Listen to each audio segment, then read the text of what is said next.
Good morning. ಸತ್ಯವೇದಗಾನ ಕೀರ್ತನೆಗಳು 105ಕ್ಕೆ ಕಿಂಚಿಕೊಳ್ಳುತ್ತದೆ. Bibles to psalms 105.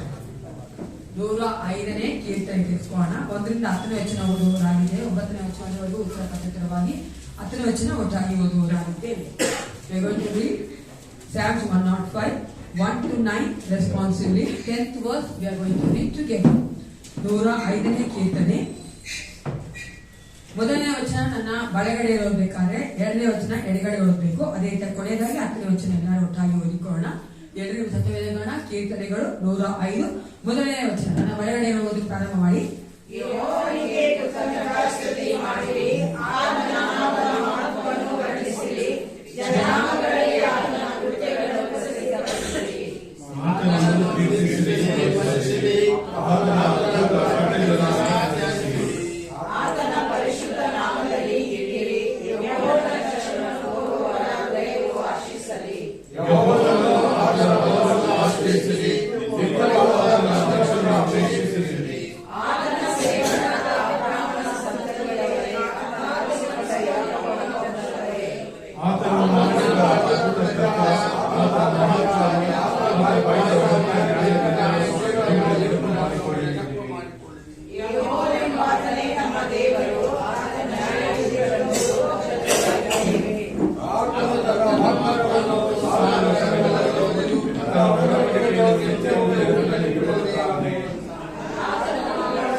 ವಚನ ಒಟ್ಟಾಗಿ ಓದಿಕೊಳ್ಳೋಣ.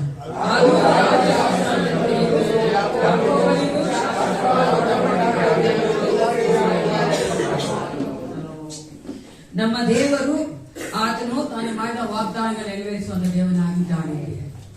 ನಾವು ವಾಗ್ದಾನಗಳನ್ನ ಹೊಂದಿಕೊಂಡಿದ್ದೇವೆ. ಅದು ನಮ್ಮ ಜೀವಿತದಲ್ಲಿ ಆತ ನೆರವೇರಿಸಿಕೊಂಡು ಬಂದಿದ್ದಾನೆ.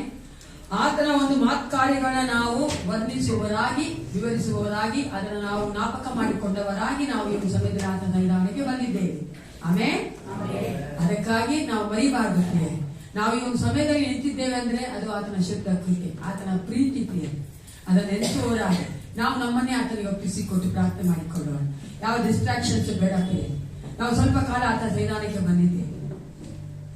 ನಮ್ಮ ಸಂಪೂರ್ಣವಾಗಿ ನಾವು ವ್ಯಕ್ತಿತ್ವವನ್ನೇ ಆತನಿಗೆ ಕೊಡೋಣ. ಪೂರ್ಣ ಮನಸ್ಸಿನಿಂದ, ಪೂರ್ಣ ಹೃದಯದಿಂದ, ಪೂರ್ಣ ಶಕ್ತಿಯಿಂದ, ಪೂರ್ಣ ಬಲದಿಂದ ಆತನನ್ನೇ ನಾವು ಆರಾಧಿಸುವಂತೆ, ಆಶ್ರಯಿಸಿಕೊಳ್ಳುವಂತೆ ನಮ್ಮನ್ನೇ ಒಪ್ಪಿಸಿಕೊಟ್ಟು ನಮಗಾಗಿ ನಾವು ಪ್ರಾರ್ಥನೆ ಮಾಡಿಕೊಳ್ಳೋಣ. ಪ್ರಿಯ, ಸ್ವಲ್ಪ ಯೋಚನೆ ಮಾಡಿ.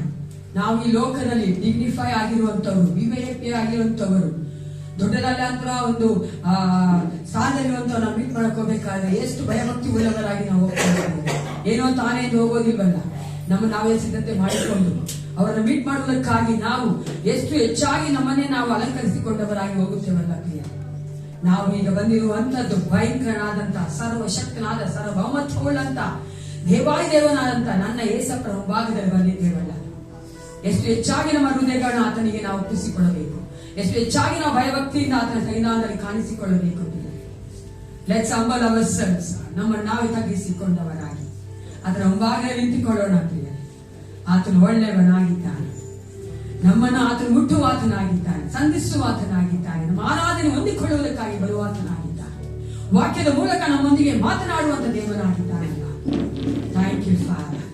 I love you Jesus. ಪರಿಶುದ್ಧನೇ, ಪರಿಶುದ್ಧನೇ, ಸರ್ವೋತ್ತಮನೇ, ನಿನಗೆ ಕೋಟಿ ಕೋಟಿ ಸ್ತೋತ್ರ. ತಾಗಲಿ ರಾಜ ಅಪ್ಪ, ಮತ್ತೊಂದು ಕುರಿತ ನಮ್ಮನ್ನು ಕರ್ಕೊಂಡು ಬಂದಿಲ್ಲ, ಅದಕ್ಕಾಗಿ ನಿನಗೆ ಸ್ತೋತ್ರ ದೇವ. ಏಸಪ್ಪ, ನೀನು ಎಷ್ಟು ಒಳ್ಳೆಯವನಾಗಿ, ಎಷ್ಟು ಹೆಚ್ಚಾಗಿ ನಮ್ಮನ್ನ ಪ್ರೀತಿ ಮಾಡ್ತಿದ್ದಾನೆ. ನಮ್ಮ ಬಲವಲ್ಲ, ನಮ್ಮ ಸಾಮರ್ಥ್ಯವಲ್ಲ ಏಸಪ್ಪ. ಅಪ್ಪ, ನೀನು ಕರ್ತನೆ ನಿನ್ನ ಶುದ್ಧ ಕೃಪೆಯಿಂದ ನಾವು ನಡೆಸಿಕೊಂಡು ಬಂದಿದ್ದೀವಿ. ಈ ಒಂದು ವಿಶೇಷವಾದ ಸಮಯದಲ್ಲಿ ನಮ್ಮನ್ನೇ ನಾವು ಒಪ್ಪಿಸಿಕೊಳ್ಳುತ್ತೇವೆ. ಈ ಒಂದು ಆಲಯದಲ್ಲಿ ನಾವು ಕರ್ತನೆ ಕೂಡಿ ಬಂದಿದ್ದೇವಲ್ಲಪ್ಪ. ಏಸಪ್ಪ, ನಿನ್ನ ಪ್ರಸನ್ನತೆ ಬಯಸುತ್ತೇವೆ ಕರ್ತನೆ. ಏಸಪ್ಪ, ನಿನ್ನ ಒಂದು ಕರ್ತನೆ ಹಸ್ತ ನಮ್ಮ ಮೇಲೆ ಬರಬೇಕೆ ನಾವು ಬಯಸುತ್ತೇವಪ್ಪ. ದೇವಾ, ನಾವು ಪೂರ್ಣ ಕರ್ತನೆ ಹೌದು ರಾಜ, ಮನಸ್ಸಿನಿಂದ, ಹೃದಯದಿಂದ ನನ್ನೇ ಆರಾಧಿಸುವಂತೆ ಅಪ್ಪ, ನಿನ್ನ ಒಂದು ಕರ್ತನೆ ಸಾನ್ನಿಧ್ಯವನ್ನು ಹೊಂದಿಕೊಳ್ಳುವಂತೆ ಈ ಕಾರ್ಯ ಮಾಡಬೇಕೆಂದು ಒಪ್ಪಿಸಿಕೊಳ್ಳುತ್ತೇನೆ. ವಾಕ್ಯದ ಮೂಲಕ ಮಕ್ಕಳೊಂದಿಗೆ ಮಾತನಾಡು ರಾಜ. ಏಸಪ್ಪ, ನಾವು ನಿನ್ನ ಮಕ್ಕಳಾಗಿ ಇನ್ನೂ ಅಧಿಕವಾಗಿ ಜೀವಿಸೋದಕ್ಕೆ ಬೇಕಾದ ಬಲವನ್ನು ಕೊಟ್ಟು ನಡೆಸು ಅಪ್ಪ. ಈ ಆರಾಧನೆಯ ಪ್ರತಿಯೊಂದು ಭಾಗದಲ್ಲಿಯೂ ನೀನು ನಮಗೆ ಸಹಾಯ ಮಾಡಿ ಅಪ್ಪ, ನಿನ್ನ ಬಲ ಒದಗಿಸಿಕೊಟ್ಟು ನಡೆಸಿಕೊಡಬೇಕೆಂದು ಯೇಸು ಕ್ರಿಸ್ತನ ನಾಮದಲ್ಲಿ ಪ್ರಾರ್ಥಿಸುತ್ತೇನೆ. ಒಳ್ಳೆ ಪಿತನೇ.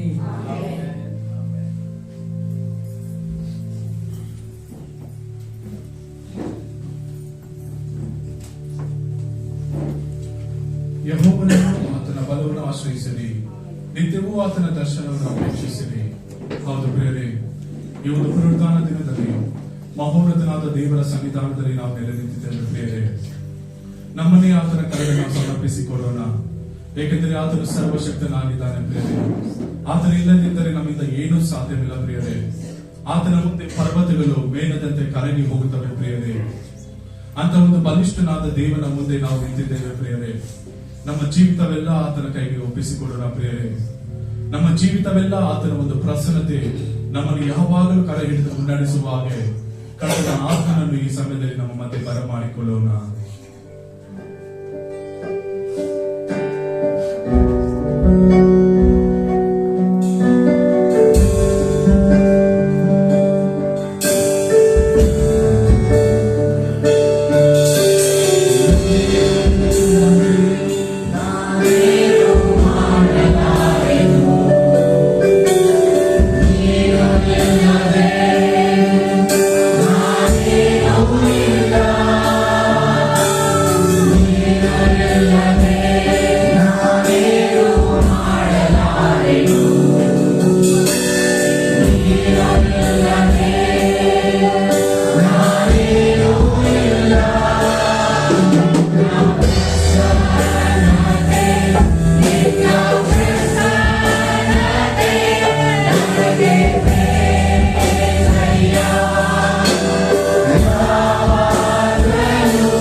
ಕುಳಿತುಕೊಂಡು ಆತನನ್ನು ಆರಾಧಿಸೋಣ.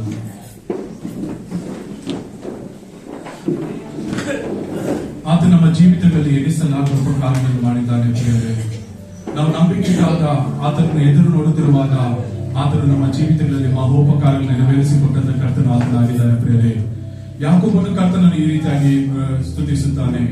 ಆದಿಕಾಂಡ 32:10 ನೀನು ನಿನ್ನ ದಾಸನಾದ ನನ್ನ ಮೇಲೆ ಎಷ್ಟೋ ಪ್ರೀತಿಯಿಟ್ಟು ನಿನ್ನ ವಾಗ್ದಾನವನ್ನು ನೆರವೇರಿಸಿದ್ದೀಯಲ್ಲ, ನಾನು ಅದಕ್ಕೆ ಕೇವಲ ಪಾತ್ರನಾಗಿದ್ದೇನೆ. ನಾನು ಮೊದಲು ಈ ಯೋರ್ದಾನ್ ನದಿಯನ್ನು ದಾಟಿದಾಗ ನನಗೆ ಕೋಲು ಮಾತ್ರವೇ ಇತ್ತು, ಈಗ 2 ಪಾರೆಗಳಿಗೆ ಒಡೆಯನಾಗಿದ್ದೇನೆ. ಹೌದು ಪ್ರಿಯರೇ, ನಾವು ನೋಡುವಾಗ ಕರ್ತನು ನಮ್ಮ ಜೀವಿತಗಳ ಅನೇಕ ಉಪಕಾರಗಳು ನಮ್ಮ ಜೀವಿತದಲ್ಲಿ ಮಾಡುತ್ತಾ ಬಂದಿದ್ದಾನೆ. ಪ್ರಿಯರೇ, ಅಂತ ದೇವರು ನಾವು ಇನ್ನೂ ಹೆಚ್ಚಾಗಿ ಸ್ತುತಿ ಸ್ತೋತ್ರ ಮಾಡುವಾಗ ಸ್ತೋತ್ರದಿಂದಲೇ ಸ್ತುತಿ ಹಾಡುವೆ ಎಂಬ ಹಾಡಿನೊಂದಿಗೆ ಕರ್ತನ ನಾಮವನ್ನು ಮಹಿಮೆ ಪಡಿಸೋಣ.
ಪ್ರಿಯರೇ, ಯೇಸುವಿನ ನಾಮದಲ್ಲಿ ನಮಗೆಲ್ಲವೂ ದೊರಕಿದ್ದಾರೆ. ಪ್ರಿಯರೇ, ಮತ್ತಾಯನ ಬರೆದ ಸುವಾರ್ತೆ 7:7-8 ಕರ್ತನು ಈ ರೀತಿಯಾಗಿ ವಾಗ್ದಾನ ಮಾಡ್ತಾನೆ.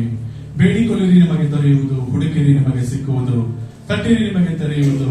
ಯಾಕೆಂದರೆ ಬೇಡಿಕೊಳ್ಳುವ ಪ್ರತಿಯೊಬ್ಬನು ಹೊಂದುವನು, ಹುಡುಕುವವನಿಗೆ ಸಿಕ್ಕುವುದು, ತಟ್ಟುವವನಿಗೆ ತೆರೆಯುವುದು. ಹೌದು ಪ್ರಿಯರೇ, ಆತನ ಸನ್ನಿಧಾನದಲ್ಲಿ ನಾವು ನಂಬಿಕೆ ಇಟ್ಟಾಗ, ಬೇಡಿಕೊಂಡಾಗ ಆತನು ಎಲ್ಲವನ್ನು ನಮಗೆ ವರದಾನವಾಗಿ ಕೊಡುವಂತ ದೇವನಾಗಿದ್ದಾನೆ. ಪ್ರಿಯರೇ, ಅಂತ ದೇವರನ್ನು ಹೆಚ್ಚಾಗಿ ಆರಾಧಿಸುವ ಹಾಗೆ ಆರಾಧನೆಯಲ್ಲಿ ಬೆಚ್ಚದಂತ ಬಂಧನವಿಲ್ಲ ಎಂಬ ಹಾಡಿನೊಂದಿಗೆ ಕರ್ತನ ನಾಮವನ್ನು ಸ್ತುತಿ ಮಾಡೋಣ.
ಜೀವಿತದಲ್ಲಿ ಅನೇಕ ಹಿಂಸೆ ಕಷ್ಟ ಎದುರಾದರೂ ಆತನು ದೇವರ ಕೃಪೆಯನ್ನೇ ಆದುಕೊಂಡಂತಹ ದೇವ ಸೇವಕನಾಗಿದ್ದಾನೆ ಪ್ರಿಯರೇ. ಆತನು 1 ಕೊರಿಂಥಿ 15:10 ಈ ರೀತಿಯಾಗಿ ನುಡಿತಾನೆ, ಆದರೆ ನಾನು ಎಂಥವನಾಗಿದ್ದೇನೋ ದೇವರ ಕೃಪೆಯಿಂದ ಅಂಥವನಾಗಿದ್ದೇನೆ. ನನಗುಂಟಾದ ಆತನ ಕೃಪೆಯು ನಿಷ್ಫಲವಾಗಲಿಲ್ಲ. ನಾನು ಅವರೆಲ್ಲರಿಗಿಂತಲೂ ಹೆಚ್ಚಾಗಿ ಪ್ರಯಾಸ ಪಟ್ಟೆನು, ಆದರೆ ಪ್ರಯಾಸ ಪಟ್ಟವನು ನಾನಲ್ಲ, ನನ್ನೊಂದಿಗಿರುವ ದೇವರ ಕೃಪೆಯೇ. ಹೌದು ಪ್ರಿಯರೇ, ನಮ್ಮ ಜೀವಿತದಲ್ಲಿ ಅನೇಕ ಕಷ್ಟಗಳು, ಹಿಂಸೆಗಳು ನಮಗೆ ಎದುರಾದರೂ ಆತನ ಕೃಪೆ ನಮ್ಮನ್ನು ಎಂದಿಗೂ ಕೈ ಬಿಡದಂತ ಕೃಪೆಯಾಗಿದೆ ಪ್ರಿಯರೇ. ಪ್ರತಿ ಕ್ಷಣವೂ ಆತನ ಕೃಪೆ ನಮ್ಮನ್ನು ಕಾಯುತ್ತಾ ನಮ್ಮನ್ನು ನಡೆಸುತ್ತಾ ಬರುತ್ತದೆ ಪ್ರಿಯರೇ. ಅಂತ ದೇವರು ನೀನು ಹೆಚ್ಚಾಗಿ ಆರಾಧಿಸುವ ಹಾಗೆ, ಏನೇ ಆದರೂ ನಾ ಹೇಗೆ ಇದ್ದರೆ ಎಂಬ ಹಾಡಿನೊಂದಿಗೆ ಕರ್ತನ ನಾಮವನ್ನು ಮಹಿಮೆ ಪಡಿಸೋಣ.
ಹೌದು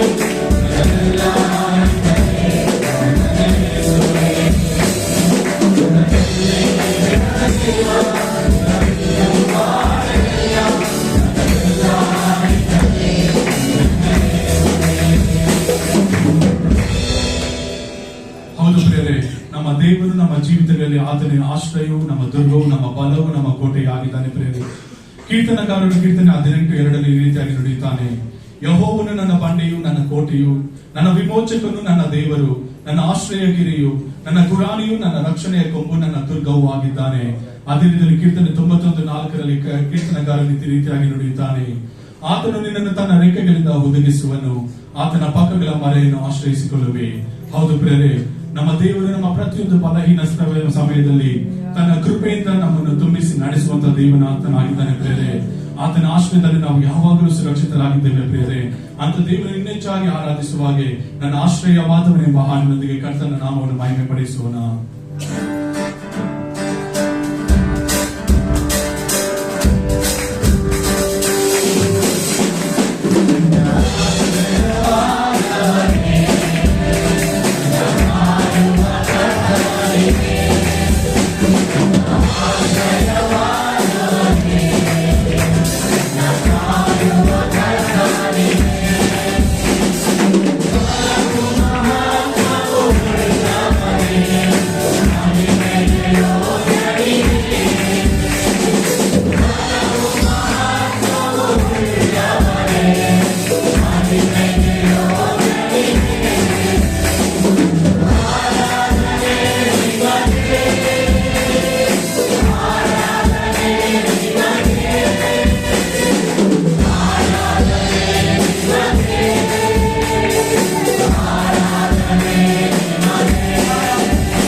ಹೌದು ಪ್ರಿಯರೇ, ನಾವು ಸೇವಿಸುವಂತ ದೇವನು ಬಲಿಷ್ಠನಾದಂತ ದೇವನು ಪ್ರಿಯರೇ.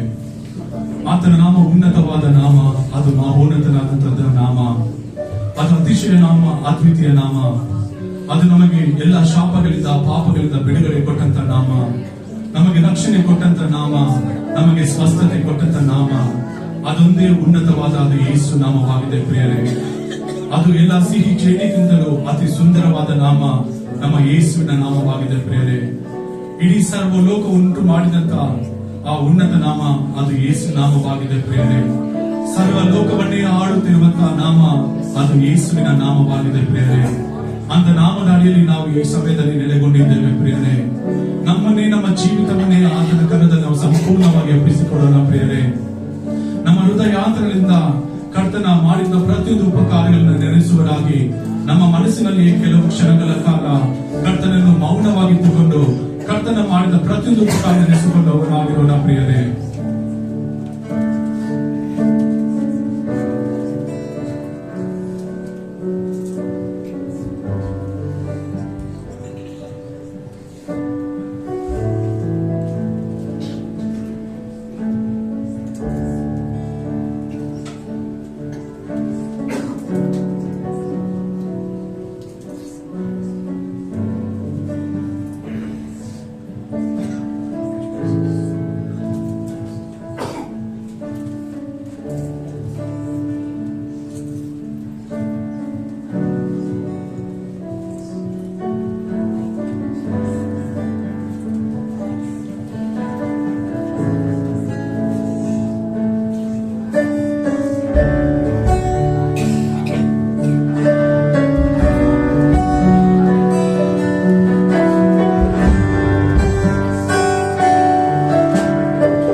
Yes.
ಸರ್ವವನ್ನು ಆಳುವಂತ ಓಡೆಯನ್ನು ಆಗಿರುವುದಕ್ಕಾಗಿ ಸಯ್ಯ ಅಪ್ಪ ನಿನ್ನ ನಾಮಕ್ಕೆ ಘನವಾದ ಸ್ತೋತ್ರಗಳನ್ನು ಸಲ್ಲಿಸುತ್ತೇವೆ ಸಯ್ಯ.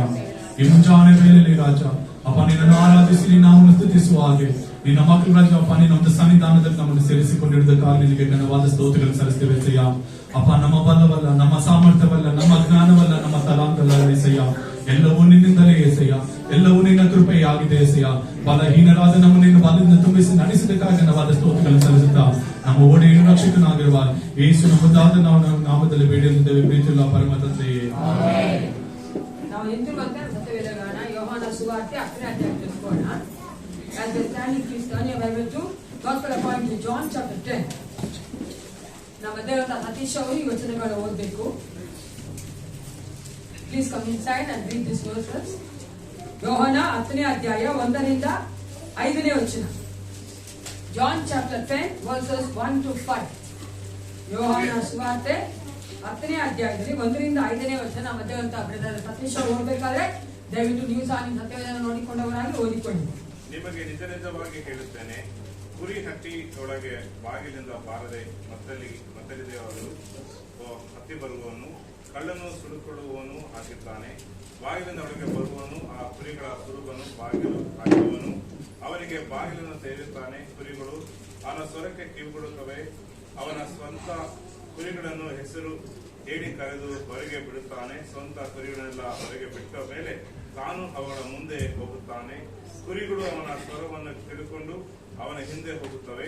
ಅವು ಅನ್ಯರ ಸ್ವರವನ್ನು ತಿಳಿಯುವುದಿಲ್ಲ. ಅನ್ಯನ ಹಿಂದೆ ಹೋಗದೆ ಅವನ ಬಳಿಯಿಂದ ಓಡಿ ಹೋಗುತ್ತವೆ. ಆ ಉಪಮಾನವನ್ನು ಯೇಸು ಅವರಿಗೆ ಹೇಳಿದನು. ಆದರೂ ಆತನ ಮಾತಿನ ಅರ್ಥವನ್ನು ಅವರು ಗ್ರಹಿಸಲಿಲ್ಲ. ನಾವೆಲ್ಲ ಏನಾಗಿದೆ ಸ್ವಲ್ಪಗೆ ಅವ್ರ ಸ್ವರ ಕೇಳ್ತೀವಾ? ಆಮೇಲೆ ಎಲ್ಲರೂ ಕೂತ್ಕೊಂಡವರಾಗಿ ಸಂದೇಶಕ್ಕೆ ಮಕ್ಕಳು ಸಂದೇಶಕ್ಕೆ ಹೋಗ್ಬೇಕಾದ್ರೆ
ನಮಗಾಗಿ ಜೀವ ಕೊಟ್ಟಂತ ಯೇಸು ಕ್ರಿಸ್ತನ ನಾಮದಲ್ಲಿ ನಿಮ್ಮೆಲ್ಲ ನಾವು ಸ್ವಾಗತ ಮಾಡುವುದಾಗಿದ್ದೇವೆ.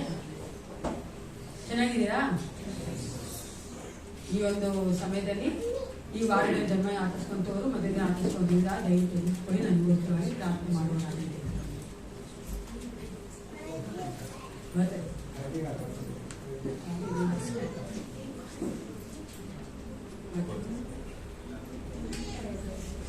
ಪ್ರಾರ್ಥನೆ ಮಾಡ್ತಾರೆ.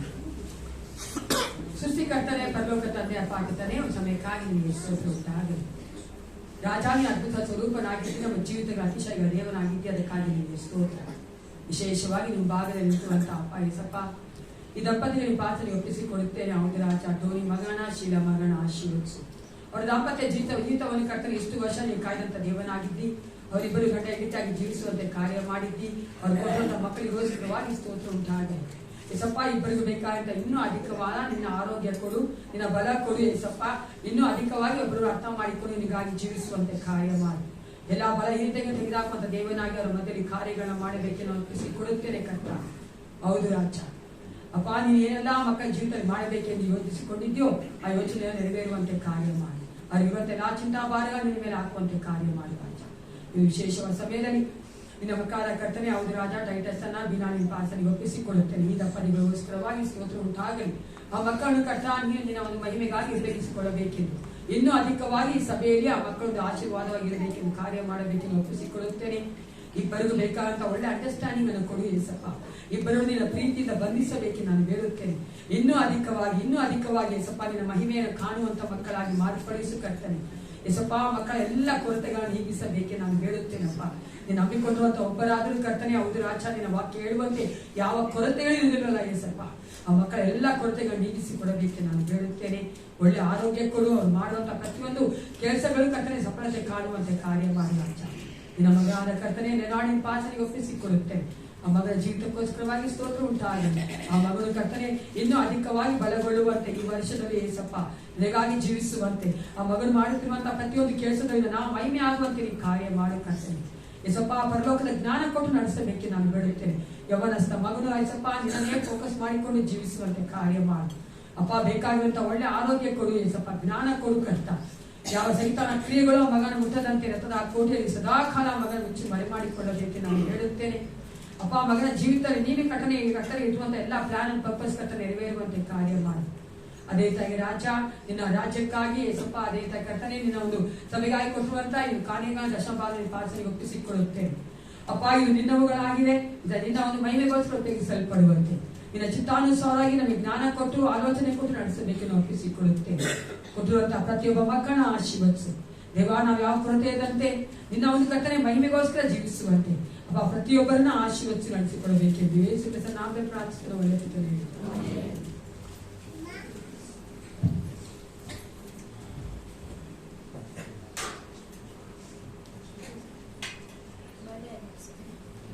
ಬರ್ಡೇ ಸಾರಿ ನಿಂತಿದ್ರಮ್ಮ.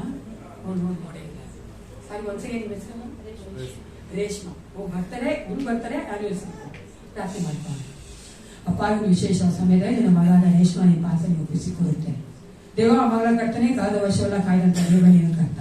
ಆ ಮಗಳ ಜೀವಿತದಲ್ಲಿ ಮಾಡುತ್ತಿರುವಂತ ಎಲ್ಲ ಒಳ್ಳೆಯ ಕಾರ್ಯಗಳಿಗೋಸ್ಕರವಾಗಿ ಸ್ತೋತ್ರ ಉಂಟಾಗಲಿ ಏಸಪ್ಪ. ಹಿಂದಿನ ವರ್ಷ ಇನ್ನೂ ಅಧಿಕವಾಗಿ ಆ ಮಗಳಿನ ಆಶೀರ್ವಾದ ಹೊಂದಿಕೊಂಡು ನಿನಗಾಗಿ ಜೀವಿಸುವಂತೆ, ಆ ಮಗಳು ಇರುವಂತ ಕಡೆ ನಿನ್ನ ಸಮಾಧಾನ ಎದ್ದು ಬರುವಂತೆ ಅಪ್ಪ ನೀನು ಆ ಮಗಳ ಮೂಲಕವಾಗಿ ಮಹಿಮೆ ಹೊಂದಿಕೊಳ್ಳಬೇಕು ನಾನು ಹೇಳುತ್ತೇನೆ ಕರ್ತನೆ. ಅಪ್ಪ, ಆ ಮಗಳನ್ನು ಅವ್ರ ಗಂಡನ ನಿಮ್ಮ ಪಾಸನಿಗೆ ಒಪ್ಪಿಸಿಕೊಡುತ್ತೇನೆ. ಅವರ ದಾಂಪತ್ಯ ಜೀವಿತವನ್ನು ಆಶೀರ್ವದಿಸಿಕೊಡು ಕರ್ತ. ಆ ಮಗಳು ಸಹ ನಿನ್ನ ಮಗನಾಗಿ ಸಂಪೂರ್ಣ ಮಾರ್ಪಡುವಂತೆ ಕಾರ್ಯ ಮಾಡು. ಹೌದು ರಾಜ, ಅಪ್ಪ ನೀನು ಕರ್ತನೆ ಪ್ರತಿಯೊಬ್ಬರು ರಚಿಸಲ್ಪಡಬೇಕೆಂದೇ ಅಪ್ಪ ಇಷ್ಟಪಡುವ ದೇವನಾಗಿದ್ದಿ. ಆ ಕುಟುಂಬದಲ್ಲಿ ನೀನು ಕಾರ್ಯ ಮಾಡು. ಅವರಿಬ್ಬರು ಇನ್ನೂ ಅಧಿಕವಾಗಿ ಒಬ್ಬರೊಬ್ಬರು ಅರ್ಥ ಮಾಡಿಕೊಂಡು ಒಬ್ಬರೊಬ್ಬರು ಬಿಟ್ಟುಕೊಟ್ಟು ಅಪ್ಪ ನಿನ್ನ ಮಹಿಮೆಗೋಸ್ಕರವಾಗಿ ಜೀವಿಸುವಂತೆ ಅಪ್ಪ ಈ ಒಂದು ಕುಟುಂಬ ಸಹ ನಿನ್ನ ಪಾಸನಿಗೆ ಒಪ್ಪಿಸಿಕೊಡುತ್ತಾ ಯೇಸು ಕ್ರಿಸ್ತನ ನಾಮದಲ್ಲಿ ಪ್ರಾರ್ಥಿಸುತ್ತೇನೆ. ಒಳ್ಳೆ ಪಿತನೇ, ಸಾರಿ.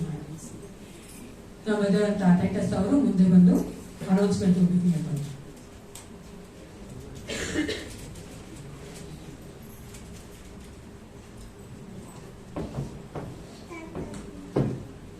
ಈ ವಾರದ ಪ್ರಕಟಣೆಗಳು ಮಂಗಳವಾರ ಮತ್ತು ಬುಧವಾರ ಸಾಯಂಕಾಲ ಮನೆಗಳಲ್ಲಿ ಪ್ರಾರ್ಥನೆ ಇರುತ್ತದೆ. ಸೊ ಯಾರ್ಯಾರಿಗೆ ಈ ವಾರದಲ್ಲಿ ಪ್ರಾರ್ಥನೆ ಬೇಕೋ ನೀವು ಸಭೆ ಆದ ನಂತರ ಹೆಸರು ಕೊಡೋದಾದ್ರೆ ನಾವು ನಿಮ್ಮ ಮನೆಗೆ ಬಂದು ಪ್ರಾರ್ಥನೆ ಮಾಡುವಂತರಾಗಿದ್ದೇವೆ. ಮತ್ತು ಶನಿವಾರ ಸಾಯಂಕಾಲ ಹಾಡಿನ ಅಭ್ಯಾಸ ಇರುತ್ತದೆ.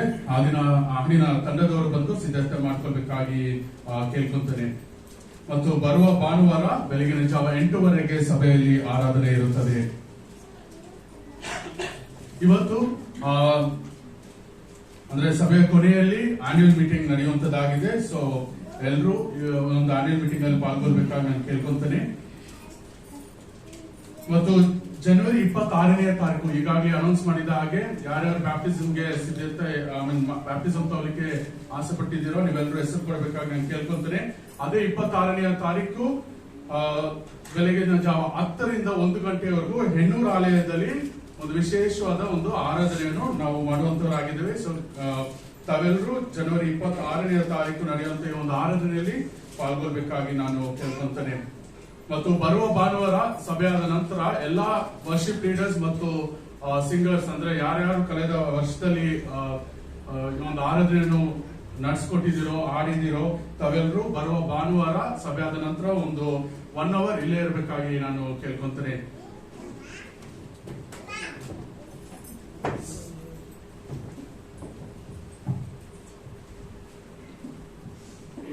ಬ್ಯಾಪ್ಟಿಸಮ್ ಬಗ್ಗೆ ಹೇಳ್ಬೇಕಂದ್ರೆ ಈ ಒಂದು ಕಳೆದ ವರ್ಷದಲ್ಲಿ ನಮ್ಮ ಸಿಸ್ಟರ್ ಕ್ಯಾಥರಿನ್ ಅವರು ಅಬೆಂಡೆಂಟ್ ಲೈಫ್ ಅಂತ ಒಂದು ಕೋರ್ಸ್ ತಗೊಂಡಿದ್ರು. ಅದರಲ್ಲಿ ಯಾರೆಲ್ಲ ಬ್ಯಾಪ್ಟಿಸಮ್ಗೋಸ್ಕರ ಆ ಒಂದು ಏಜ್ ಇದ್ದಾರೋ ಆ ಮಕ್ಕಳಿಗೋಸ್ಕರ ತೆಗೆದುಕೊಂಡಿದ್ದಾರೆ. ಅದಕ್ಕೋಸ್ಕರವಾಗಿ ಯಾರಾದ್ರೂ ನೀವು ಪ್ರಾರ್ಥನೆ ಮಾಡಿ ನೀವು ತೆಗೆದುಕೊಳ್ಬೇಕು ಅಂತ ಅನ್ಕೊಂತಾ ಇದ್ರೆ ನೀವು ಹೆಸರು ಕೊಡ್ಬೇಕು. ಯಾಕಂದ್ರೆ ಕೊಳೆ ಮೂವ್ಮೆಂಟ್ ಅಲ್ಲಿ ಕೊಟ್ರೆ ನಾವು ಕೊಡೋಲ್ಲ ದಿವಸಾನ. ಯಾಕಂದ್ರೆ ದಿವಸಾನ ಏನೋ ತಾನೋ ಮಾಡುವಂತದ್ದಲ್ಲ. ಏನೋ ಬಂದ್ವಿ ಹೇಳಿದ್ವಿ ಮುಳುಗ್ರಿ ಅಂತಲ್ಲ. ನೀವು 1 ವಾರ ಅಟ್ಲೀಸ್ಟ್ ಮುಂಚೆ ಹೇಳ್ಬೇಕು, ನಾವು ನಿಮ್ಗೆ ಒಂದು ಕ್ಲಾಸ್ ತೆಗೆದುಕೊಳ್ತೇವೆ. ಓಕೆನಾ? ಕ್ಲಾಸ್ ತೆಗೆದುಕೊಂಡು ಬೇಡಿ 1 hour ಕ್ಲಾಸ್. ಅದಕ್ಕಂತ ಹೇಳ್ಬಿಟ್ಟು ನೀವು ಕೊನೆ ಮೂಟಲ್ಲಿ ಬಂದ್ರೆ ನಾವು ಕೊಡಲ್ಲ, ದಯವಿಟ್ಟು ಕೇಳಿಸ್ಕೊಂಡು. ಅದು ಒಂದು ಸ್ಯಾಂಕ್ಟಿಟಿಯಿಂದ ಭಯಭಕ್ತಿಯಿಂದ ನಾವು ಏಸಪ್ಪ ಕೊಟ್ಟಿರುವಂತ ಒಂದು ಆಜ್ಞೆಗೆ ನಾವು ನಮ್ಮನ್ನು ಒಪ್ಪಿಸಿ ಕೊಡುವಂತದ್ದು. ಅದಕ್ಕೋಸ್ಕರವಾಗಿ ಯೋಚನೆ ಮಾಡಿ ಪ್ರಾರ್ಥನೆ ಮಾಡಿ ನೀವು ದಿವಸ ತೆಗೆದುಕೊಳ್ಬೇಕಂದ್ರೆ ನೀವು ಮಕ್ಕಳು ತೆಗೆದುಕೊಳ್ಬೇಕಂದ್ರೆ ದಯವಿಟ್ಟು ಮುಂಚೆನೆ ಹೇಳ್ಬೇಕಂತ ನಾವು ನಿಮ್ಮನ್ನ ಪ್ರೀತಿಯಿಂದ ಕೇಳ್ಕೊಳ್ತೇವೆ. ಅದೇ ರೀತಿಯಾಗಿ 26ನೇ ತಾರೀಕು ನಮ್ಮ ಸೆಕ್ರೆಟರಿ ಅವರು ಹೇಳಿದಾಗೆ ನಾವು ಅಲ್ಲಿ ನಮ್ಮ ಒಂದು ಚರ್ಚ್ ಆನಿವರ್ಸರಿಯ ಒಂದು ಮೀಟಿಂಗ್ ಅನ್ನು ಇಟ್ಟಿದ್ದೇವೆ. ಅದಕ್ಕೆ ನಾವು ಇಲ್ಲಿಂದ ಹೋಗ್ಬೇಕಂದ್ರೆ ನಾವು ಟ್ರಾನ್ಸ್ಪೋರ್ಟ್ ನಿಮ್ಗಾಗಿ ನಾವು ಸಿದ್ಧ ಮಾಡಿದ್ದೇವೆ. ದಯವಿಟ್ಟು ನೀವು ಬರೋರೆಲ್ಲರೂ ನಿಮ್ಮ ಹೆಸರನ್ನ ನೆಕ್ಸ್ಟ್ ವೀಕ್ ಅಲ್ಲಿ ಕೊಟ್ಬಿಡ್ಬೇಕು. ಯಾಕಂದ್ರೆ ನಾವು ನಿಮ್ಮನ್ನ ಗಾಡಿ ಕರ್ಕೊಂಡು ಹೋಗ್ಬೇಕಲ್ಲ, ಗಾಡಿ ನಾವು ನಿಮ್ಗೋಸ್ಕರವಾಗಿ ಬುಕ್ ಮಾಡ್ತೇವೆ. ದಯವಿಟ್ಟು ನಿಮ್ಮ ಹೆಸರುಗಳನ್ನ ಕೊಡಿ. ದಟ್ಸ್ ಆನ್ 21st 21ನೇ ತಾರೀಕು ನಿಮ್ಮ ಹೆಸರುಗಳನ್ನ ಕೊಡುವುದಾದ್ರೆ ಆ ದಿನ ನಾವು ಹೇಳ್ತೇವೆ ಯಾವ ಟೈಮ್ ಬರಬೇಕು ಅಂತ. ಬರುವುದಾದ್ರೆ ನಾವು ನಿಮ್ಮೆಲ್ಲರನ್ನ ಕರ್ಕೊಂಡು ಹೋಗ್ತೇವೆ. ಆದ್ರೆ ಎಲ್ಲರೂ ಬರ್ಬೇಕಂತೆ ನಾವು ಆಸೆ ಪಡ್ತಾ ಇದ್ದೇವೆ. ನಾವು ವಿಶೇಷವಾದಂತಹ ಒಂದು ಕಾರ್ಯವನ್ನ ಆ ದಿನ ಅಲ್ಲಿ ಮಾಡ್ತಾ ಇದ್ದೇವೆ. ಅದಕ್ಕೋಸ್ಕರವಾಗಿ ನೀವೆಲ್ಲರೂ ನಮ್ಮನ್ನ ಜಾಯ್ನ್ ಆಗ್ಬೇಕಂತ ನಾವು ನಿಮ್ಮನ್ನ ಪ್ರೀತಿಯಿಂದ ಕೇಳಿಕೊಳ್ಳುವವರಾಗಿದ್ದೇವೆ. ಮತ್ತೊಂದು ಅನೌನ್ಸ್ಮೆಂಟ್ ಕೊಟ್ಟರು, ಅದು ನೆಕ್ಸ್ಟ್ ವೀಕ್. ದಯವಿಟ್ಟು ಯಾರೆಲ್ಲ ವರ್ಷಿಪ್ ಲೀಡರ್ಗಳಾಗಿದ್ದೀರೋ, ವರ್ಷಿಪ್ ಅಲ್ಲಿ ಹಾಡು ಹೇಳ್ತೀರೋ ದಯವಿಟ್ಟು ಬರಬೇಕು, ಮಿಸ್ ಮಾಡ್ಕೊಳ್ಬಾರ್ದು ಅಂತ ನಾವು ನಿಮ್ಮನ್ನ ಪ್ರೀತಿಯಿಂದ ಕೇಳ್ಕೊಳ್ತಾ ಇದ್ದೇವೆ. ಯಾಕಂದ್ರೆ ಕೆಲವೊಂದು ಕಾರ್ಯಗಳನ್ನ ನಾವು ನಿಮ್ಮೊಂದಿಗೆ ಮಾತನಾಡಬೇಕಾಗಿದೆ, ಅದಕ್ಕಾಗಿ ಒಂದು ಫೈನಲೈಸ್ ಮಾಡಬೇಕಾಗಿದೆ. ಅದಕ್ಕೋಸ್ಕರವಾಗಿ ನೀವು ಬರ್ಬೇಕಂತ ನಾವು ನಿಮ್ಮನ್ನ ಪ್ರೀತಿಯಿಂದ ಕೇಳಿಕೊಳ್ಳುವುದಾಗಿದ್ದೇವೆ. ಪ್ರಾರ್ಥನೆ ಮಾಡಿಕೊಳ್ಳೋಣ.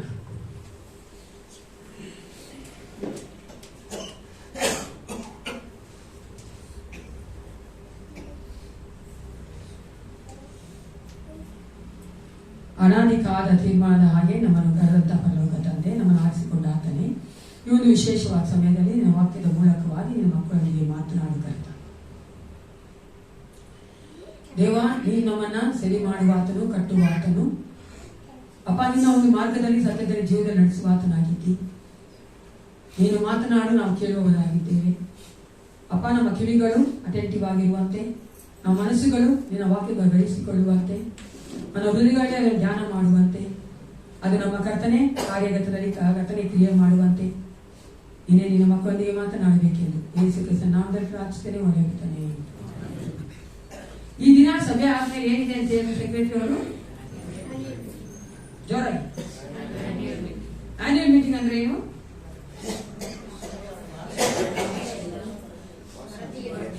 ವರದಿ ಮಾತ್ರ ಓದೋದು ಗೊತ್ತು ನಿಮ್ಗೆ ತಾನೇ? ವರದಿ ಓದಿ ಏನ್ ಮಾಡ್ತೀವಿ? ಸಭಾಪಾನ ಸಮಿತಿಯನ್ನ ನಾವು ನೇಮಕ ಮಾಡ್ತೇವೆ. ವರದಿ ಅಂತ ಹೋಗ್ಬೇಕಂದ್ರೆ ಕಳೆದ ವರ್ಷ 2023ನೇ ವರ್ಷದಲ್ಲಿ ಸಭೆ ನಡೆದಂತ ಎಲ್ಲಾ ಸೇವೆಯ ಕುರಿತಾದ ಒಂದು ವರದಿಯನ್ನ ಸಭೆ ಮುಂದೆ ನಾವು ಇಡುವವರಾಗಿದ್ದೇವೆ. ಅದರೊಂದಿಗೆ ಈ 2024ನೇ ವರ್ಷದಲ್ಲಿ ಸಭೆಯ ಸೇವೆಯನ್ನ ಮಾಡುವುದಕ್ಕಾಗಿ ಬೇಕಾದಂತ ನಾಯಕರುಗಳನ್ನ ಜವಾಬ್ದಾರಿ ಕೊಡುವುದಕ್ಕಾಗಿ ನಾವು ನೇಮಿಸುವವರಾಗಿದ್ದೇವೆ. ಆದ್ದರಿಂದ ನಾವು ಆನ್ಯುವಲ್ ಮೀಟಿಂಗ್ ಅಲ್ಲಿ ಸಕ್ರಿಯವಾಗಿ ಭಾಗಗೊಳ್ಳಬೇಕು. ಅದ ನಂತರ ನಾವು ನಿಮಗೋಸ್ಕರವಾಗಿ ಬ್ರೇಕ್ಫಾಸ್ಟ್ ಇದು ಮಾಡಿದ್ದೇವೆ. ದಯವಿಟ್ಟು ಹೋಗ್ಬಿಡಬಾರ್ದು ಅಂತ ನಾನು ಕೇಳ್ಕೊಂತೇನೆ, ಎಲ್ಲರೂ ಇರ್ಬೇಕಂತ ಕೇಳ್ಕೊಂತೇನೆ. ಒಂದ್ಸಾರಿ ಒಂದ್ ಬಸ್ಸಲ್ಲಿ ಇಬ್ರು ಸ್ಟೂಡೆಂಟ್ಸ್ ಪ್ರಯಾಣ ಮಾಡ್ತಾ ಇದ್ರು. ಒಂದು 10ನೇ ಕ್ಲಾಸ್ ಮಕ್ಕಳು ಸ್ಕೂಲಿಂದ ಮನೆಗೆ ಹೋಗ್ತಾ ಇದ್ದಾರೆ. ಸ್ಕೂಲ್ ಬಸ್ಸಲ್ಲಿ ಹೋಗ್ತಾ ಇರ್ಬೇಕಾದ್ರೆ ಒಂದು ಸ್ಟಾಪ್ ಬಂತು.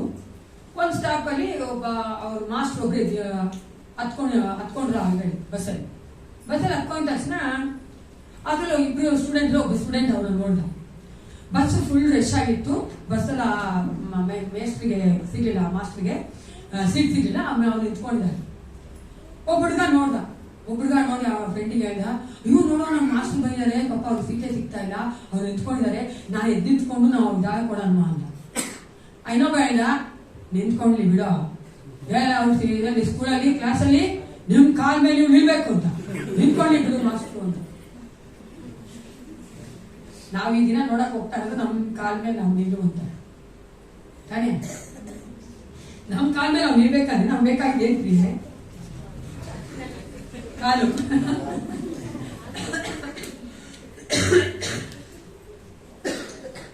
ಸತ್ಯವೇದ ವ್ಯಕ್ತಿ ಇದ್ದಾರೆ. ಅವ್ನು 120 ವರ್ಷ ಜೀವಿಸಿದವನು. 40 ವರ್ಷ ಐಗುಪ್ತದಲ್ಲಿ, 40 ವರ್ಷ ಮಿದ್ಯಾನದಲ್ಲಿ, 40 ವರ್ಷ ಅರಣ್ಯದಲ್ಲಿದ್ದಂತಹ ವ್ಯಕ್ತಿ. ಆತನು ಯಾರಾಗಿದ್ದಾನೆ? ಮೋಶೆ ಆಗಿದ್ದಾನೆ. ನೀವು ನೋಡುವುದಾದ್ರೆ ಸಾಂಪ್ರದಾಯಿಕವಾಗಿ ಟ್ರೆಡಿಷನಲ್ ಆಗಿ ಮೋಶೆಯನ್ನ ಒಬ್ಬ ನಾಯಕನಾಗಿ ಇಸ್ರೇಲ್ ಅಲ್ಲಿ ನಾವು ನೋಡುತ್ತೇವೆ. ಅದು ಮಾತ್ರವಲ್ಲ, ಚರಿತ್ರೆ ಸಹ ಹೇಳ್ತದೆ ಆತನು ಈ ವಾಸ್ ಅ ಗ್ರೇಟ್ ಲೀಡರ್, ಆತನು ದೊಡ್ಡ ಒಬ್ಬ ನಾಯಕನಾಗಿದ್ದನು ಅಂತ ಹಿಸ್ಟ್ರಿ ಸಹ ಹೇಳ್ತದೆ.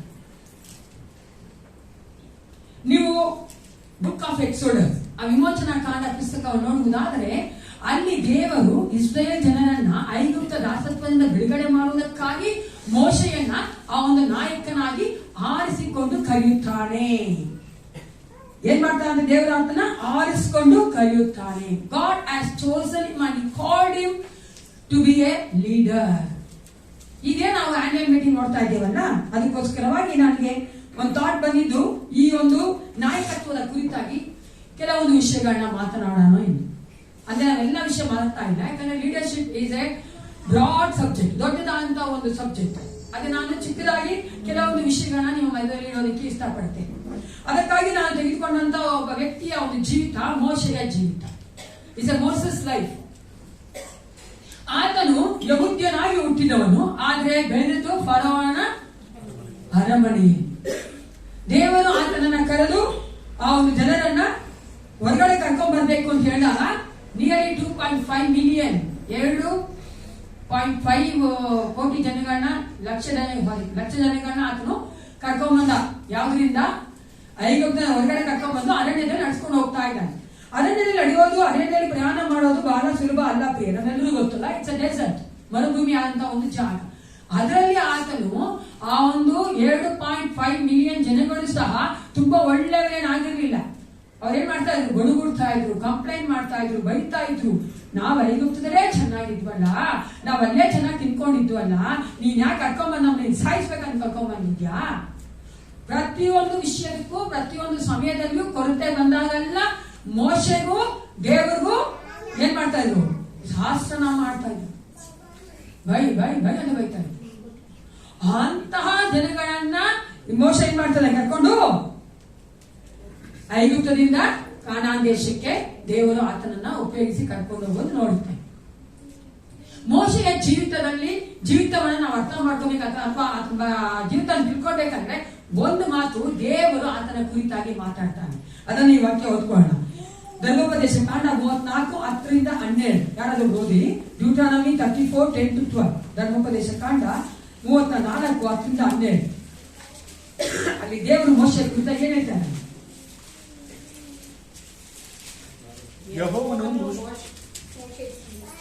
ಯೆಹೋವನು ಮೋಶೆಯ ಸಂಗಡ ಮುಖಾಮುಖಿಯಾಗಿ ಬಲಿಕೆಯಾಗಿದ್ದನು.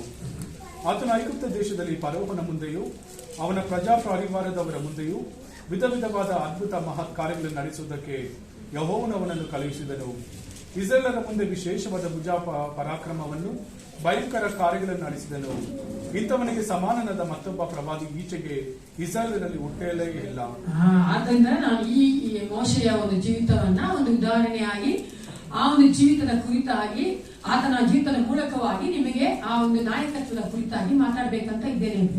ಯಾಕಂದ್ರೆ ಆತನ ಕುರಿತಾಗಿ ದೇವರು ಹೇಳುವಂತದ್ದು, ಆತನಿಗೆ ಸಮಾನದ ಮತ್ತೊಬ್ಬ ಪ್ರವಾದಿ ಈಚೆಗೆ ಇಸ್ರೇಲಲ್ಲಿ ಹುಟ್ಟಲೇ ಇಲ್ಲ. ಅವಾಗ ಆತನು ನಾಯಕನಾಗಿರ್ಬೇಕಾದ್ರೆ ಆತನಿಗೆ ಇದಂತ ಒಂದು ಗುಣಲಕ್ಷಣಗಳೇನು? What was the quality that Moses had to become a leader? ಒಬ್ಬ ನಾಯಕನಾಗಬೇಕಂದ್ರೆ ಆತನಿಗೆ ಇದಂತ ಒಂದು ಕ್ವಾಲಿಟಿ ಏನು ಅಂತ ನೋಡುವುದಾದ್ರೆ, ಮೊದಲನೇದಾಗಿ ಆತನು ಎಂತ ವ್ಯಕ್ತಿ ಆಗಿದ್ದಂತೆ, ನಂಬರ್ಸ್ ಅರಣ್ಯಕಾಂಡ 12:3 ಓದಿಕೊಳ್ಳೋಣ. ಅರಣ್ಯಕಾಂಡ 12:3. ಈ ದಿನ ನೀವು ಸತ್ಯವೇದ ತೆಗಿತಾನೆ ಇರಬೇಕು. Bible open the Bible. ಓಕೆನಾ? ಬೈಬಲ್ ತೆಗಿ ಓದ್ರಿ. ಬೈಬಲ್ ಮನುಷ್ಯರು ಓದ್ಕೊಳ್ಳಿ, ಬೇರೆ ಓದಬೇಕಾದ್ರೆ. ಆ ಮೋಶೆ ಭೂಮಿಯ ಮೇಲಿರುವ ಎಲ್ಲ ಮನುಷ್ಯರಿಗಿಂತಲೂ ಬಹು ಸ್ವಾತ್ವಿಕನು. It's humble. ನೀವು ಇಂಗ್ಲಿಷ್ ನೋಡಿದ್ರೆ ಇಟ್ಸ್ ಅಂಬಲ್ ಅಂತಾರೆ. ಸ್ವಾತ್ವಿಕನು ಅಂತ ಹೇಳ್ಬೇಕಾದ್ರೆ ಅಂಬಲ್, ತಗ್ಗಿಸಿಕೊಳ್ಳುವವನಾಗಿದೆ. ಫಸ್ಟ್ ಅಂಡ್ ಮೇನ್ ಒಂದು ಆತನಿಗಿರಂತ ಒಂದು ಸ್ವಭಾವ ಅಥವಾ ಒಂದು ಕ್ವಾಲಿಟಿ ಅಂದ್ರೆ ತನ್ನಂತ ತಗ್ಗಿಸಿಕೊಂಡವನಾಗಿ ಸ್ವಾತ್ವಿಕನಾಗಿದ್ದನು. ಆತನ ಅಂಬಲ್ನೆಸ್ ನ ಯಾವ ರೀತಿಯಾಗಿ ದೇವರ ಮುಂಭಾಗದಲ್ಲಿ ತೋರಿಸಿದ್ರು, ಮನುಷ್ಯನ ಮುಂಭಾಗದಲ್ಲಿ ತೋರಿಸಿದನು. ಒಂದು ವಚನ ಓದಿಕೊಳ್ಳೋಣ. Exodus chapter 3:11. ವಿಮೋಚನ ಕಾಂಡ 3:11 ಏನಂತದೆ? ದೇವರ ಮುಂಭಾಗದ ತಗ್ಗಿಸಿಕೊಂಡಂತ ಒಬ್ಬ ಮೋಶೆಯ ಒಂದು ಮಾತುಗಳಲ್ಲಿ ನೋಡ್ತೇವೆ.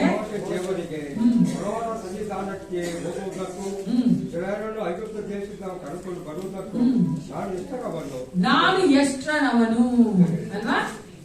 ಸ್ವಲ್ಪ ನೋಡ್ರೆ ಅವನು ತನ್ನನ್ನು ತಾನು ಹೆಚ್ಚಾಗಿ ಅನ್ಕೊಳ್ಳಿಲ್ಲ. ನೀವು ನೋಡಿದ್ರೆ ಅವನಿಗೆಲ್ಲ ಕೆಪಾಸಿಟಿ ಇತ್ತು.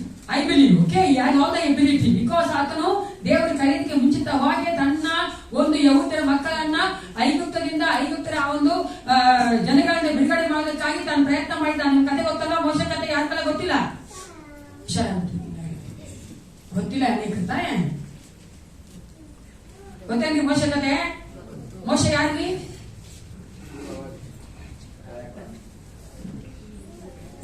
ಮೋಶೆ ಯಾರು?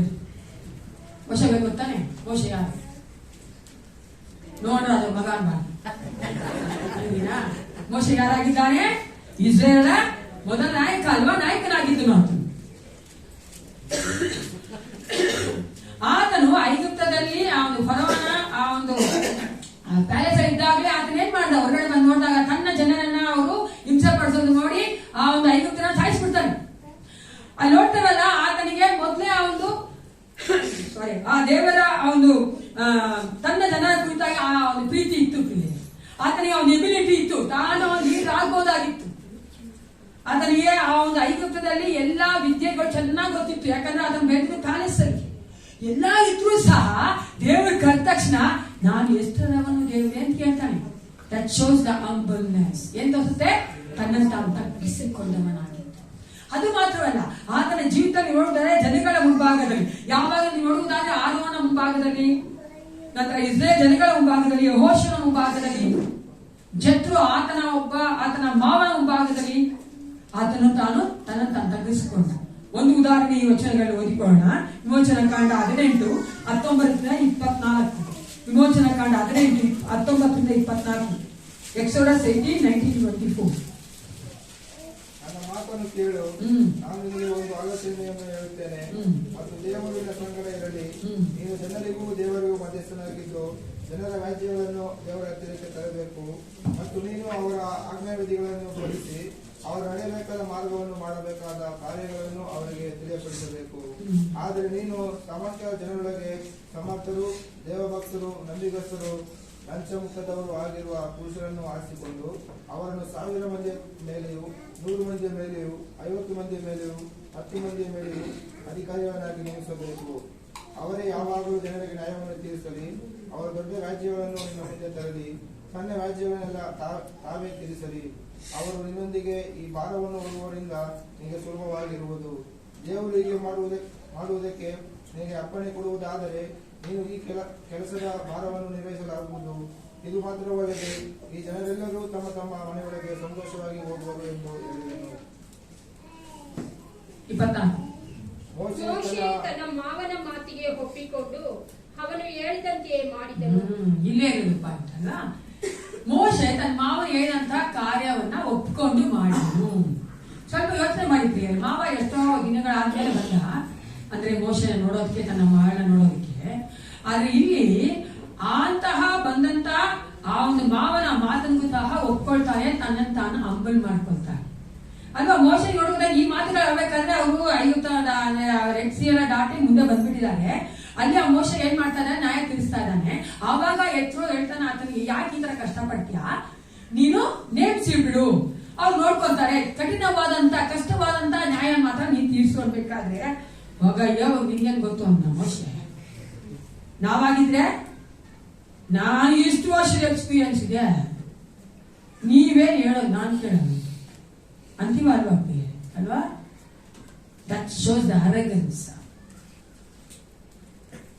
ಅಲ್ಲಿ ಮೋಶೆ ತನ್ನ ತಗ್ಗಿಸಿಕೊಂಡವನಾಗಿ ಆತನು ಕೊಟ್ಟಂತ ಆಲೋಚನೆಗೆ ದೇವರ ಸಹಾಯದಿಂದ ಒಪ್ಪಿಕೊಂಡು ಪ್ರಿಯ. ಈ ಹಂಬಲ್ನೆಸ್ ಅಂತ ಹೇಳ್ಬೇಕಾದ್ರೆ, ಹ್ಯುಮಿಲಿಟಿ ಅಥವಾ ತಗ್ಗಿಸಿಕೊಳ್ಳೋದು, ಸಾತ್ವಿಕತೆ ಅಂತ ಹೇಳ್ಬೇಕಾದ್ರೆ, ನಾವು ಅನೇಕ ಸಾರಿ ನಾಯಕರಲ್ಲಿ ಯಾಕೆ ಅದನ್ನ ನೋಡೋದಿಲ್ಲ ಅಂದ್ರೆ ಅವ್ರಿಗೆ ಭಯ. ನಮ್ಮನ್ನು ನಾವು ಹಂಬಲ್ ಮಾಡ್ಕೊಂಡ್ರೆ ಬೇರೆಯವರು ನಮ್ಮ ತಲೆ ಮೇಲೆ ಹತ್ಕೊಂಡ್ಬಿಡ್ತಾರೆ, ನಮ್ಮನ್ನ ರೂಲ್ ಮಾಡಕ್ಕೆ ಪ್ರಾರಂಭಿಸ್ಬಿಡ್ತಾರೆ, ಅದು ನಮ್ಮ ವೀಕ್ನೆಸ್ ಆಗೋಗ್ಬಿಡುತ್ತೆ ಅಂತ. ಇಲ್ಲ ಪ್ರಿಯ, ದೇವ್ರ ವಾಕ್ಯ ಹೇಳ್ತಾರೆ, ಯಾರು ತಮ್ಮನ್ನು ತಗ್ಗಿಸ್ಕೊಳ್ತಾರ ಅವ್ರನ್ನ ದೇವ್ರೇನ್ ಮಾಡ್ತಾರಂತೆ. ನಾವು ನಮ್ಮನ್ನು ಹೆಚ್ಚಿಸುವುದಾದ್ರೆ ದೇವ್ರು ನಮ್ಮನ್ನ ತಗ್ಗಿಸ್ತಾರೆ. Don't give the chance to God to humble us. ನಮ್ಮನ್ನ ದೇವ್ರು ಹಂಬಲ್ ಮಾಡಕ್ಕೆ ನಾವು ಒಪ್ಪಿಸ್ಕೊಡ್ಬಾರ್ದು. ನಾವು ನಮ್ಮನ್ನ ಹಂಬಲ್ ಮಾಡ್ಕೊಂಡ್ರೆ ಮತ್ತೊಂದು ಏನ್ ತೋರಿಸುತ್ತೆ ಗೊತ್ತಾ, ಬೇರೆಯವ್ರನ್ನ ನಾವು ವ್ಯಾಲ್ಯೂ ಮಾಡ್ತೀವಿ ಅಂತ ಅರ್ಥ. ಬೇರೆಯವರ ಆಲೋಚನೆಯನ್ನ, ಬೇರೆಯವರ ಥಾಟ್ಸ್ ನ, ಬೇರೆಯವ್ರು ಕೊಡುವಂತ ಸಲಹೆಗಳನ್ನ, ಅವರ ವ್ಯಕ್ತಿತ್ವವನ್ನ, ಅವರ ಒಂದು ಬುದ್ಧಿಯನ್ನ ನಾವು ವ್ಯಾಲ್ಯೂ ಮಾಡ್ತೀವಿ ಅಥವಾ ಅದಕ್ಕೆ ಮರ್ಯಾದೆ ಕೊಡ್ತೀವಿ ಅಂತ ಅರ್ಥ ಆಗ್ತೀವಿ. ಒಬ್ಬ ಒಳ್ಳೆ ನಾಯಕನಿಗೆ ಇರ್ಬೇಕಂತ ಸ್ವಭಾವ ಆ ಒಂದು ಹಂಬಲ್ನೆಸ್, ತನ್ನಂತ ತಗ್ಗಿಸಿಕೊಳ್ಳುವಂಥದ್ದು. ಆ ತಗ್ಗಿಸಿಕೊಳ್ಳೋದ್ರಲ್ಲಿ ನಾವು ಯೋಚನೆ ಮಾಡ್ಲೇಬಾರ್ದು. ನಾನು ತಗ್ಗಿಸ್ಕೊಂಡ್ರೆ ಬೇರೆಯವರು ಹೆಚ್ಚಾಗಿರ್ತಾರೆ, ಬೇರೆಯವರು ನನ್ನ ಆಳ್ವಿಕೆ ಮಾಡ್ತಾರೆ, ನನ್ನ ಮಾತು ಕೇಳಲ್ಲ ಅಂತಲ್ಲ ಅದು. ನಾನು ತಗ್ಗಿಸ್ಕೊಂಡ್ರೆ ಅದು ಒಂದು ಎಕ್ಸಾಂಪಲ್ ಆಗಿರ್ತದೆ, ಉದಾಹರಣೆ ಆಗಿರ್ತದೆ. ನಾನು ಬೇರೆಯವ್ರಿಗೂ ಸಹ ಏನ್ ಮಾಡ್ತಾ ಇದ್ದೀನಿ, ಮರ್ಯಾದೆ ಕೊಡ್ತಾ ಇದ್ದೀನಿ, ಒಂದು ಕರುಣೆ ತೋರಿಸ್ತಾ ಇದ್ದೀನಿ. ಅವ್ರು ಹೇಳಿದ ಮಾತ ನಾವು ಕೇಳ್ಬೇಕಾದ್ರೆ. ಅದಕ್ಕೆ ನೋಡಿ ಎಷ್ಟು ಚೆನ್ನಾಗಿ ಹೇಳ್ತಾರೆ ಆತನ ಮಾವ, ದೇವರ ಒಂದು ಚಿತ್ತ ಇರುವುದಾದ್ರೆ, ದೇವರ ಆಲೋಚನೆ ಅದೇ ಇರುವುದಾದ್ರೆ ಅಂತ ಹೇಳ್ಬೇಕಾದ್ರೆ, ನಾವು ನಾಯಕರುಗಳಾದವರು ನಾವೇನ್ ಮಾಡ್ಬೇಕು, ದೇವರ ಒಂದು ಆಲೋಚನೆ ಅಂತ ಅವ್ರು ಹೇಳ್ತಾ ಇರೋದು ಸರಿ ಇರುವುದಾದ್ರೆ ನಾವು ಅದನ್ನ ಒಪ್ಕೊಳ್ಬೇಕು. ಅಲ್ಲಿ ನಮ್ಮ ಹಂಬಲ್ನೆಸ್ ನಾವು ತೋರಿಸ್ಕೊಳ್ತೇವೆ. ನಾವು ನಾಯಕರ ಬಗ್ಗೆ ನಾನು ಮಾತಾಡಿದ್ದೀನಿ, ಇಲ್ಲಿ ಹೆಸರಾಗಿ ನಾಯಕರಾಗಿದ್ದೀನಿ. ಒಬ್ರು ನಾಯಕರು ಇಲ್ವೇನ್ರಿ? ಓ, ತಪ್ಪಾಗಿ ಮೆಸೇಜ್ ಕೊಡ್ತಾ ಇದ್ದೀನಿ. ಸಭೆಯಲ್ಲಿ ಕಳೆದ ವರ್ಷ ಯಾರೋ ನಾಯಕರಾಗಿದ್ರಿ, ಮತ್ತೆ ಕೈ ಎತ್ತಬೇಕಲ್ಲ ನೀವು. ಒಬ್ಬರೇ ಆಗಿದ್ರೆ ಎತ್ತಿದ್ರು ಅಷ್ಟೇ, ನಾನೇ ಎತ್ತಬೇಕಮ್ಮ ಅಲ್ವಾ. ನಾಯಕರು ಅಂತ ಹೇಳ್ಬೇಕಾದ್ರೆ it's not only in the ministry, ಸೇವೆಯಲ್ಲಿ ಮಾತ್ರ ನಾಯಕರಲ್ಲ. ನಾವು ನಮ್ಮ ಕುಟುಂಬಗಳ ನಾಯಕರಾಗಿದ್ದೇವೋ ಅನ್ಕೋ ಅಲ್ವಾ. ನಾಯಕರು ಅನ್ಬೇಕಾದ್ರೆ one who leads the people. ನಾಯಕರು ಅನ್ಬೇಕಾದ್ರೆ ಒಬ್ಬ ನಾಯಕ, ಒಬ್ಬ ಮನುಷ್ಯ, ಒಬ್ಬ ವ್ಯಕ್ತಿ ಇನ್ನೊಬ್ಬ ನಡೆಸುವಂತದ್ದು ಆತ ನಾಯಕನಾಗಿದ್ದಾನೆ. ಆ ಒಂದು ಡೈಮೆನ್ಷನ್ ಅಲ್ಲಿ ಅಥವಾ ಆತನ ಆ ಒಂದು ಅರ್ಥದಲ್ಲಿ ನೋಡುವುದಾದ್ರೆ ನಾವೆಲ್ಲರೂ ನಾಯಕರು ತಾನೆ. ಕುಟುಂಬದಲ್ಲಿ ಗಂಡ ಹೆಂಡತಿ, ತಂದೆ ತಾಯಿ, ಮಕ್ಕಳು ನಡೆಸ್ತಾರೆ ಅಲ್ವಾ. ಗಂಡನಾದವರು ಹೆಂಡತಿ ಆದವರು ಮನೆ ನಡೆಸ್ತಾರೆ. ಒಬ್ಬ ನಡೆಸ್ತಾ ಇದ್ದಾರೆ ಇಲ್ವಾ? ನಾವೆಲ್ಲರೂ ನಾಯಕರಿಗಾಗಿದ್ದೇವೆ ರಾಮೇ. ಆ ಒಂದು ನಾಯಕತ್ವದಲ್ಲಿ ನಮಗೆ ಮೊದಲದಾಗಿ ಬೇಕಾಗಿರುವಂತದ್ದು ನಮ್ಮನ್ನು ನಾವು ತಗ್ಗಿಸಿಕೊಳ್ಳುವಂಥದ್ದು. ನೀವು ನೋಡಿಬೇಕಂದ್ರೆ ಯಾವುದೇ ಜಾಗ ಆಗಬೇಕು, ತಮ್ಮನ್ನು ತಗ್ಗಿಸ್ಕೊಂಡ್ರೆ ಅಲ್ಲಿ ಸುಂದರವಾಗಿ ದೇವರ ಕಾರ್ಯಗಳು ನಡೀತದೆ. ಯಾವಾಗ ನಾವು ತಗ್ಗಿಸ್ಕೊಳ್ಳೋದಿಲ್ವೋ ಅಲ್ಲಿ ಗಲಿಬೆಗಳು, ಗಲಾಟೆಗಳು, ಫ್ರಿಕ್ಷನ್ಸ್ಗಳು, ಮನಸ್ತಾಪಗಳು. ನೀವು ಸ್ವಲ್ಪ ಯೋಚನೆ ಮಾಡ್ಕೊಳ್ಳಿ, ದೇವರು ನಮ್ಮನ್ನೇ ತಗ್ಗಿಸ್ಕೊಳ್ಬೇಕು ಅಂತ ಹೇಳ್ಬಿಟ್ಟಿದ್ರೆ ನಾವು ತಗ್ಗಿಸ್ಕೊಳ್ಳೇಬೇಕು. ಕ್ವಶನ್ ಮಾಡಕ್ಕಾಗಲ್ಲ. Can I question our creator? ಏನು ಮಾಡಕ್ಕಾಗಲ್ಲ, ನಾನು ತಗ್ಗಿಸ್ಕೊಳ್ಳೇಬೇಕು. ನಾನು ಅದು ಒಂದ್ ಸಮಯ ಬರುತ್ತೆ. ನೀವು ಎಕ್ಸ್ಪೀರಿಯನ್ಸ್ ಮಾಡಿರ್ಬೋದು ನಿಮ್ಮ ಜೀವಿತಗಳಲ್ಲಿ. ನಾನು ಎಕ್ಸ್ಪೀರಿಯನ್ಸ್ ಮಾಡಿದ್ದೀನಿ. ಒಂದ್ ಸಮಯ ಬರ್ತದೆ, ದೇವರು ನಾನು ತಗ್ಗಿಸಿಕೊಂಡಿರುವಂತ ಆ ಒಂದು ಕಾರ್ಯಕ್ಕೆ ಪ್ರತಿಫಲವಾಗಿ ನನ್ನನ್ನು ಹೆಚ್ಚಿಸ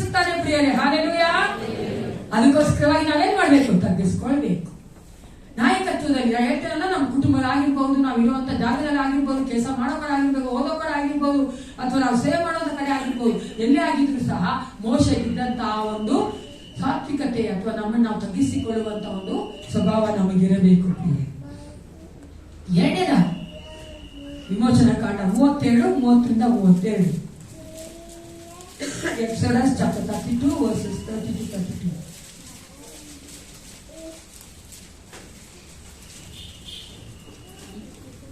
ಇಲ್ಲವಾದರೆ ನೀನು ಬರೆದಿರುವ ಜೀವಿತ 37:30-37 ಓದಿ. ಮರುದಿನದಲ್ಲಿ ಮೋಶೆ ಜನರಿಗೆ, ನೀವು ಮಹಾಪಾಪವನ್ನು ಮಾಡಿದ್ದೀರಿ, ಆದರೂ ನಾನು ಬೆಟ್ಟವನ್ನು ಹತ್ತಿ ಯೆಹೋವನ ಸನ್ನಿಧಿಗೆ ಹೋಗುವೆನು.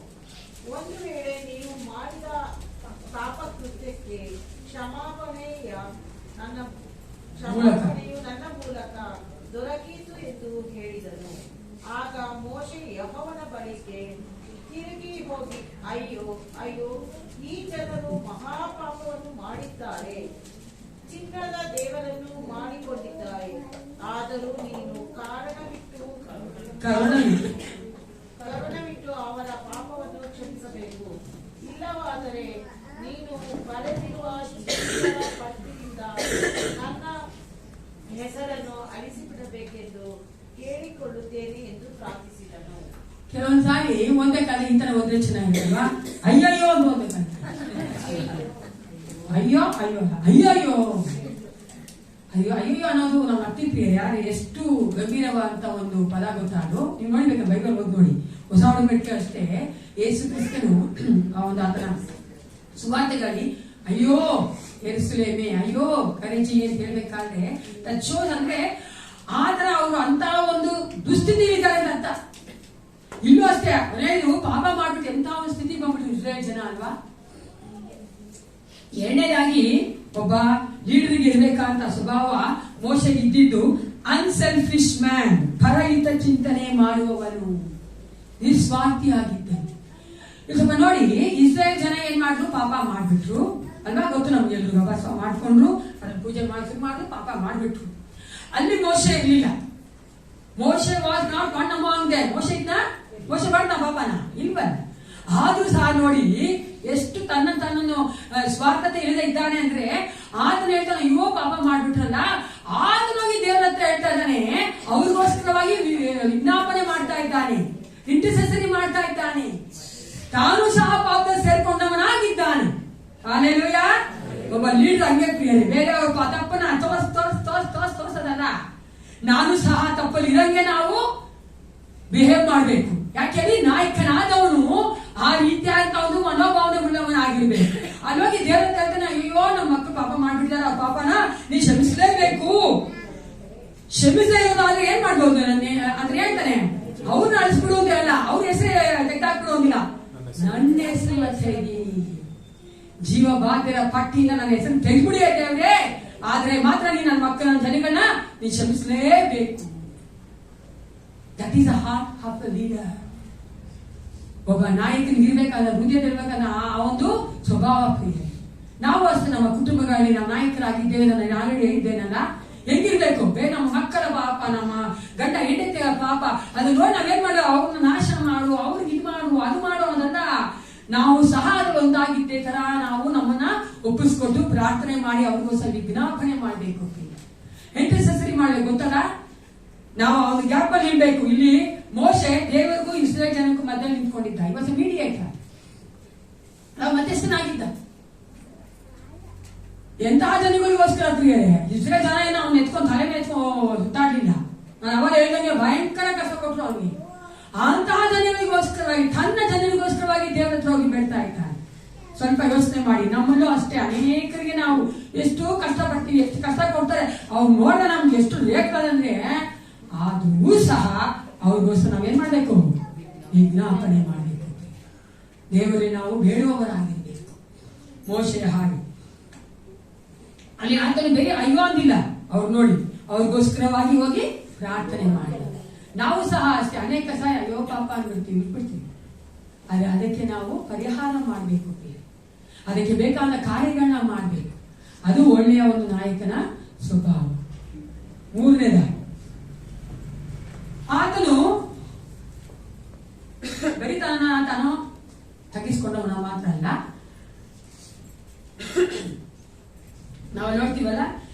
ಎರಡನೇದಾಗಿ ನಿಸ್ವಾರ್ಥವಾಗಿದ್ದು ಮಾತ್ರವಲ್ಲ, ಮೂರನೇದಾಗಿ ಆತನು ಬೇರೆಯವರ ಅಗತ್ಯಗಳ ಕುರಿತಾಗಿ ಸೂಕ್ಷ್ಮತೆಯಿಂದಿದ್ದವನು. He was sensitive to the needs of others.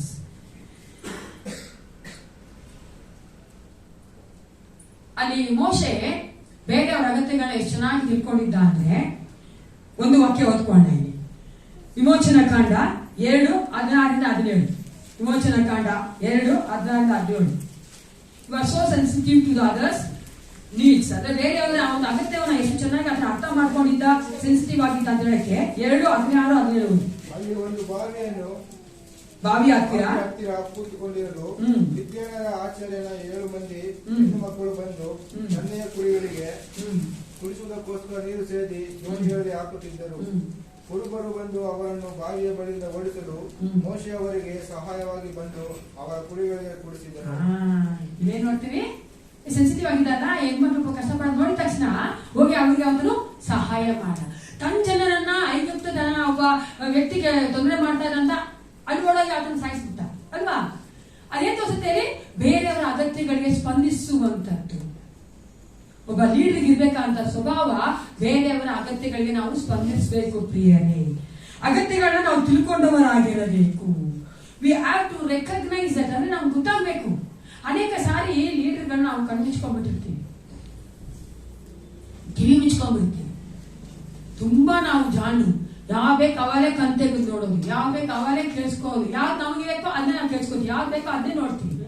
ಆದ್ರೆ ಮಕ್ಕಳ ಒಂದು ಅಗತ್ಯಗಳನ್ನ ನೋಡುವಂತವರಾಗಿರ್ಬೇಕು, ಅಗತ್ಯ ಸ್ಪಂದಿಸುವಂತವರಾಗಿರ್ಬೇಕು. ಇಲ್ಲ ಮೋಶೆ ನೋಡ್ತೇವಲ್ಲ, ಆತನು ಆ ರೀತಿಯಾದ ಒಬ್ಬ ವ್ಯಕ್ತಿ ಆಗಿದ್ದ. ಅದು ಮಾತ್ರವಲ್ಲ ಪ್ರಿಯರೇ, ನೀವು ನೋಡುವುದಾದ್ರೆ ಮೋಶೆ ದೇವರ ಹತ್ರ ಕೇಳ್ತಾನೆ, ಯಾಕೆ ದೇವ್ರೆ ನೀ ತಾಯಿ ನನಗೆ ಹೇಳ್ದೆ ಕರ್ಕೊಂಬ ಅಂತ ಹೊರಗಡೆ ಕರ್ಕೊಂಬಂದ ನಡ್ಸ್ಕೊಂಡ್ ಬಂದ್ಮೇಲೂ ಸಹ ಯಾಕೆ ತಿರುಗಿ ಫರೋನ ಹೃದಯವನ್ನ ನೀವು ಕಠಿಣ ಮಾಡ್ತಾ ಇದ್ಯಾ ಅಂತ. ಈ ವಾಸ್ ಸೋ ಕರೇಜಿಯಸ್. ಅಷ್ಟೊಂದು ಧೈರ್ಯ ದೇವರ ಹತ್ರ ಮಾತಾಡಕ್ಕೆ. ಯಾಕೆ ಜನರ ಕಷ್ಟ ನೋಡ್ತಾ ಇದ್ದಾನೆ ಅವನು. ಹಾಗೆ ನಾವು ಸಹ ಆಸಕ್ತಿಯರೆ, ನಾವು ಬೇರೆಯವರ ಅಗತ್ಯಗಳಿಗೆ ಸಂಧಿಸ್ಬೇಕು. ಬೇಕು ಅಂದಾಗ ನಾವು ಸಹಾಯ ಮಾಡಬೇಕು. ಅದೇ ನಾವು ನಾಯಕರಾಗಿದ್ದೇವೆ ತೋರಿಸುವಂತ ಒಂದು ಗುಣ. 4ನೇದಾಗಿ ವಿಮೋಚನಾ ಕಾಂಡ 18:25. ಎಕ್ಸೋಡಸ್ 18:25. ಅವನು ಇಸ್ರಾಯೇಲರಲ್ಲಿ ಸಮರ್ಥರಾದವರನ್ನು ಆರಿಸಿಕೊಂಡು 1000 ಮಂದಿಯ ಮೇಲೆಯೂ 100 ಮಂದಿಯ ಮೇಲೆಯೂ 50 ಮಂದಿಯ ಮೇಲೆಯೂ 10 ಮಂದಿಯ ಮೇಲೆಯೂ ಅಧಿಕಾರಿಗಳನ್ನಾಗಿ ನೇಮಿಸಿದನು. ಇವರು ಯಾವಾಗಲೂ ಜನರಿಗೆ ನ್ಯಾಯ ತೀರಿಸುವವರಾಗಿ ಕಠಿಣ ವ್ಯಾಜ್ಯಗಳನ್ನು ಮೋಶೆಯ ಬಳಿಗೆ ತರುತ್ತಾ ಸುಲಭ ವ್ಯಾಜ್ಯಗಳನ್ನು ತಾವೇ ತೀರಿಸುತ್ತಾ ಬಂದರು. ಈಗ ನೋಡ್ತೀವಿ 24ನೇ ವಚನ ಓದ್ವಿ. ಅವ್ರ ಮಾವ ಬಂದು ಹೇಳಿದಾಗ ಆ ಕಾರ್ಯ ಹಾಕೊಂಡು ಮಾಡ್ತಾನೆ. ಮೋಸಸ್ ವಾಸ್ ಡೆಲಿಗೇಟರ್, ನಿಯೋಜನೆ ಮಾಡುವವನು. ಇಲ್ಲಿ ನೋಡ್ರೆ ಮೋಶೆ ತಾನೊಬ್ಬರೇ ಎಲ್ಲ ಕೆಲಸ ಮಾಡ್ತಾ ಇರ್ಲಿಲ್ಲ. ಚೆನ್ನಾಗಿ ಕೇಳಿಸ್ಕೊಳ್ಳಿ, ನಾಯಕರಾದವರು ನಾವು ಬೇರೆಯವ್ರ ಹತ್ರ ಸಹ ಕೆಲಸ ಮಾಡಿಸ್ಬೇಕು. ಕೆಲವರು ತುಂಬಾ ಚೆನ್ನಾಗಿದ್ರಲ್ಲ ಬೇರೆಯವ್ರ ಕೆಲಸ ಮಾಡೋದ, ಇಟ್ಸ್ ಟ್ಯಾಲೆಂಟ್. ನಾನು ಕೇಳಿದ್ರೆ ಟ್ಯಾಲೆಂಟ್ ಬೇರೆಯವ್ರ ಕೆಲಸ ಮಾಡ್ತಾರೆ. ಕೆಲವು ನಾವೇನ್ ಮಾಡ್ತೀವಿ, ನಾವೇ ಮಾಡ್ಬೇಕು, ಎಲ್ಲ ನಾವೇ ಮಾಡಿ, ನಾನೇ ರಾಜ, ನಾನೇ ಮಂತ್ರಿ, ನಾನೇ ಖಜಾಂಚಿ ಅಲ್ವಾ. ನೀವು ಬರೀ ಬರ್ಬೇಕು, ಹೋಗ್ಬೇಕು. ಅನೇಕ ಸಭೆಗಳು ಆತ ನಡೀತಾ ಇದೆ. ಆದ್ರೆ ದೇವರು ಅದನ್ನ ಇಷ್ಟಪಡಲ್ಲ. ದೇವರು ಸಹ ಮೋಶೆಯನ್ನು ಕರೆದಾಗ ಮೋಶೆ ತನಗೋಸ್ಕರವಾಗಿ ನೋಡಿ ಸಹಾಯ ಮಾಡೋದಕ್ಕಾಗಿ ಜನಗಳನ್ನ ಎಬ್ಬಿಸಿದ್ದಾನೆ. ಏನೇ ಆಗಲಿ, ಕುಟುಂಬ ಆಗಿರ್ಬೋದು, ಸೇವೆ ಆಗಿರ್ಬೋದು, ಸಭೆ ಆಗಿರ್ಬೋದು, ಏನೇ ಆಗಲಿ, ಟೀಮ್ ವರ್ಕ್. ಎಲ್ರು ಹೇಳಿ, ಎಲ್ರು ಸೇರಿ ಮಾಡುವಂತ ಕೆಲಸ.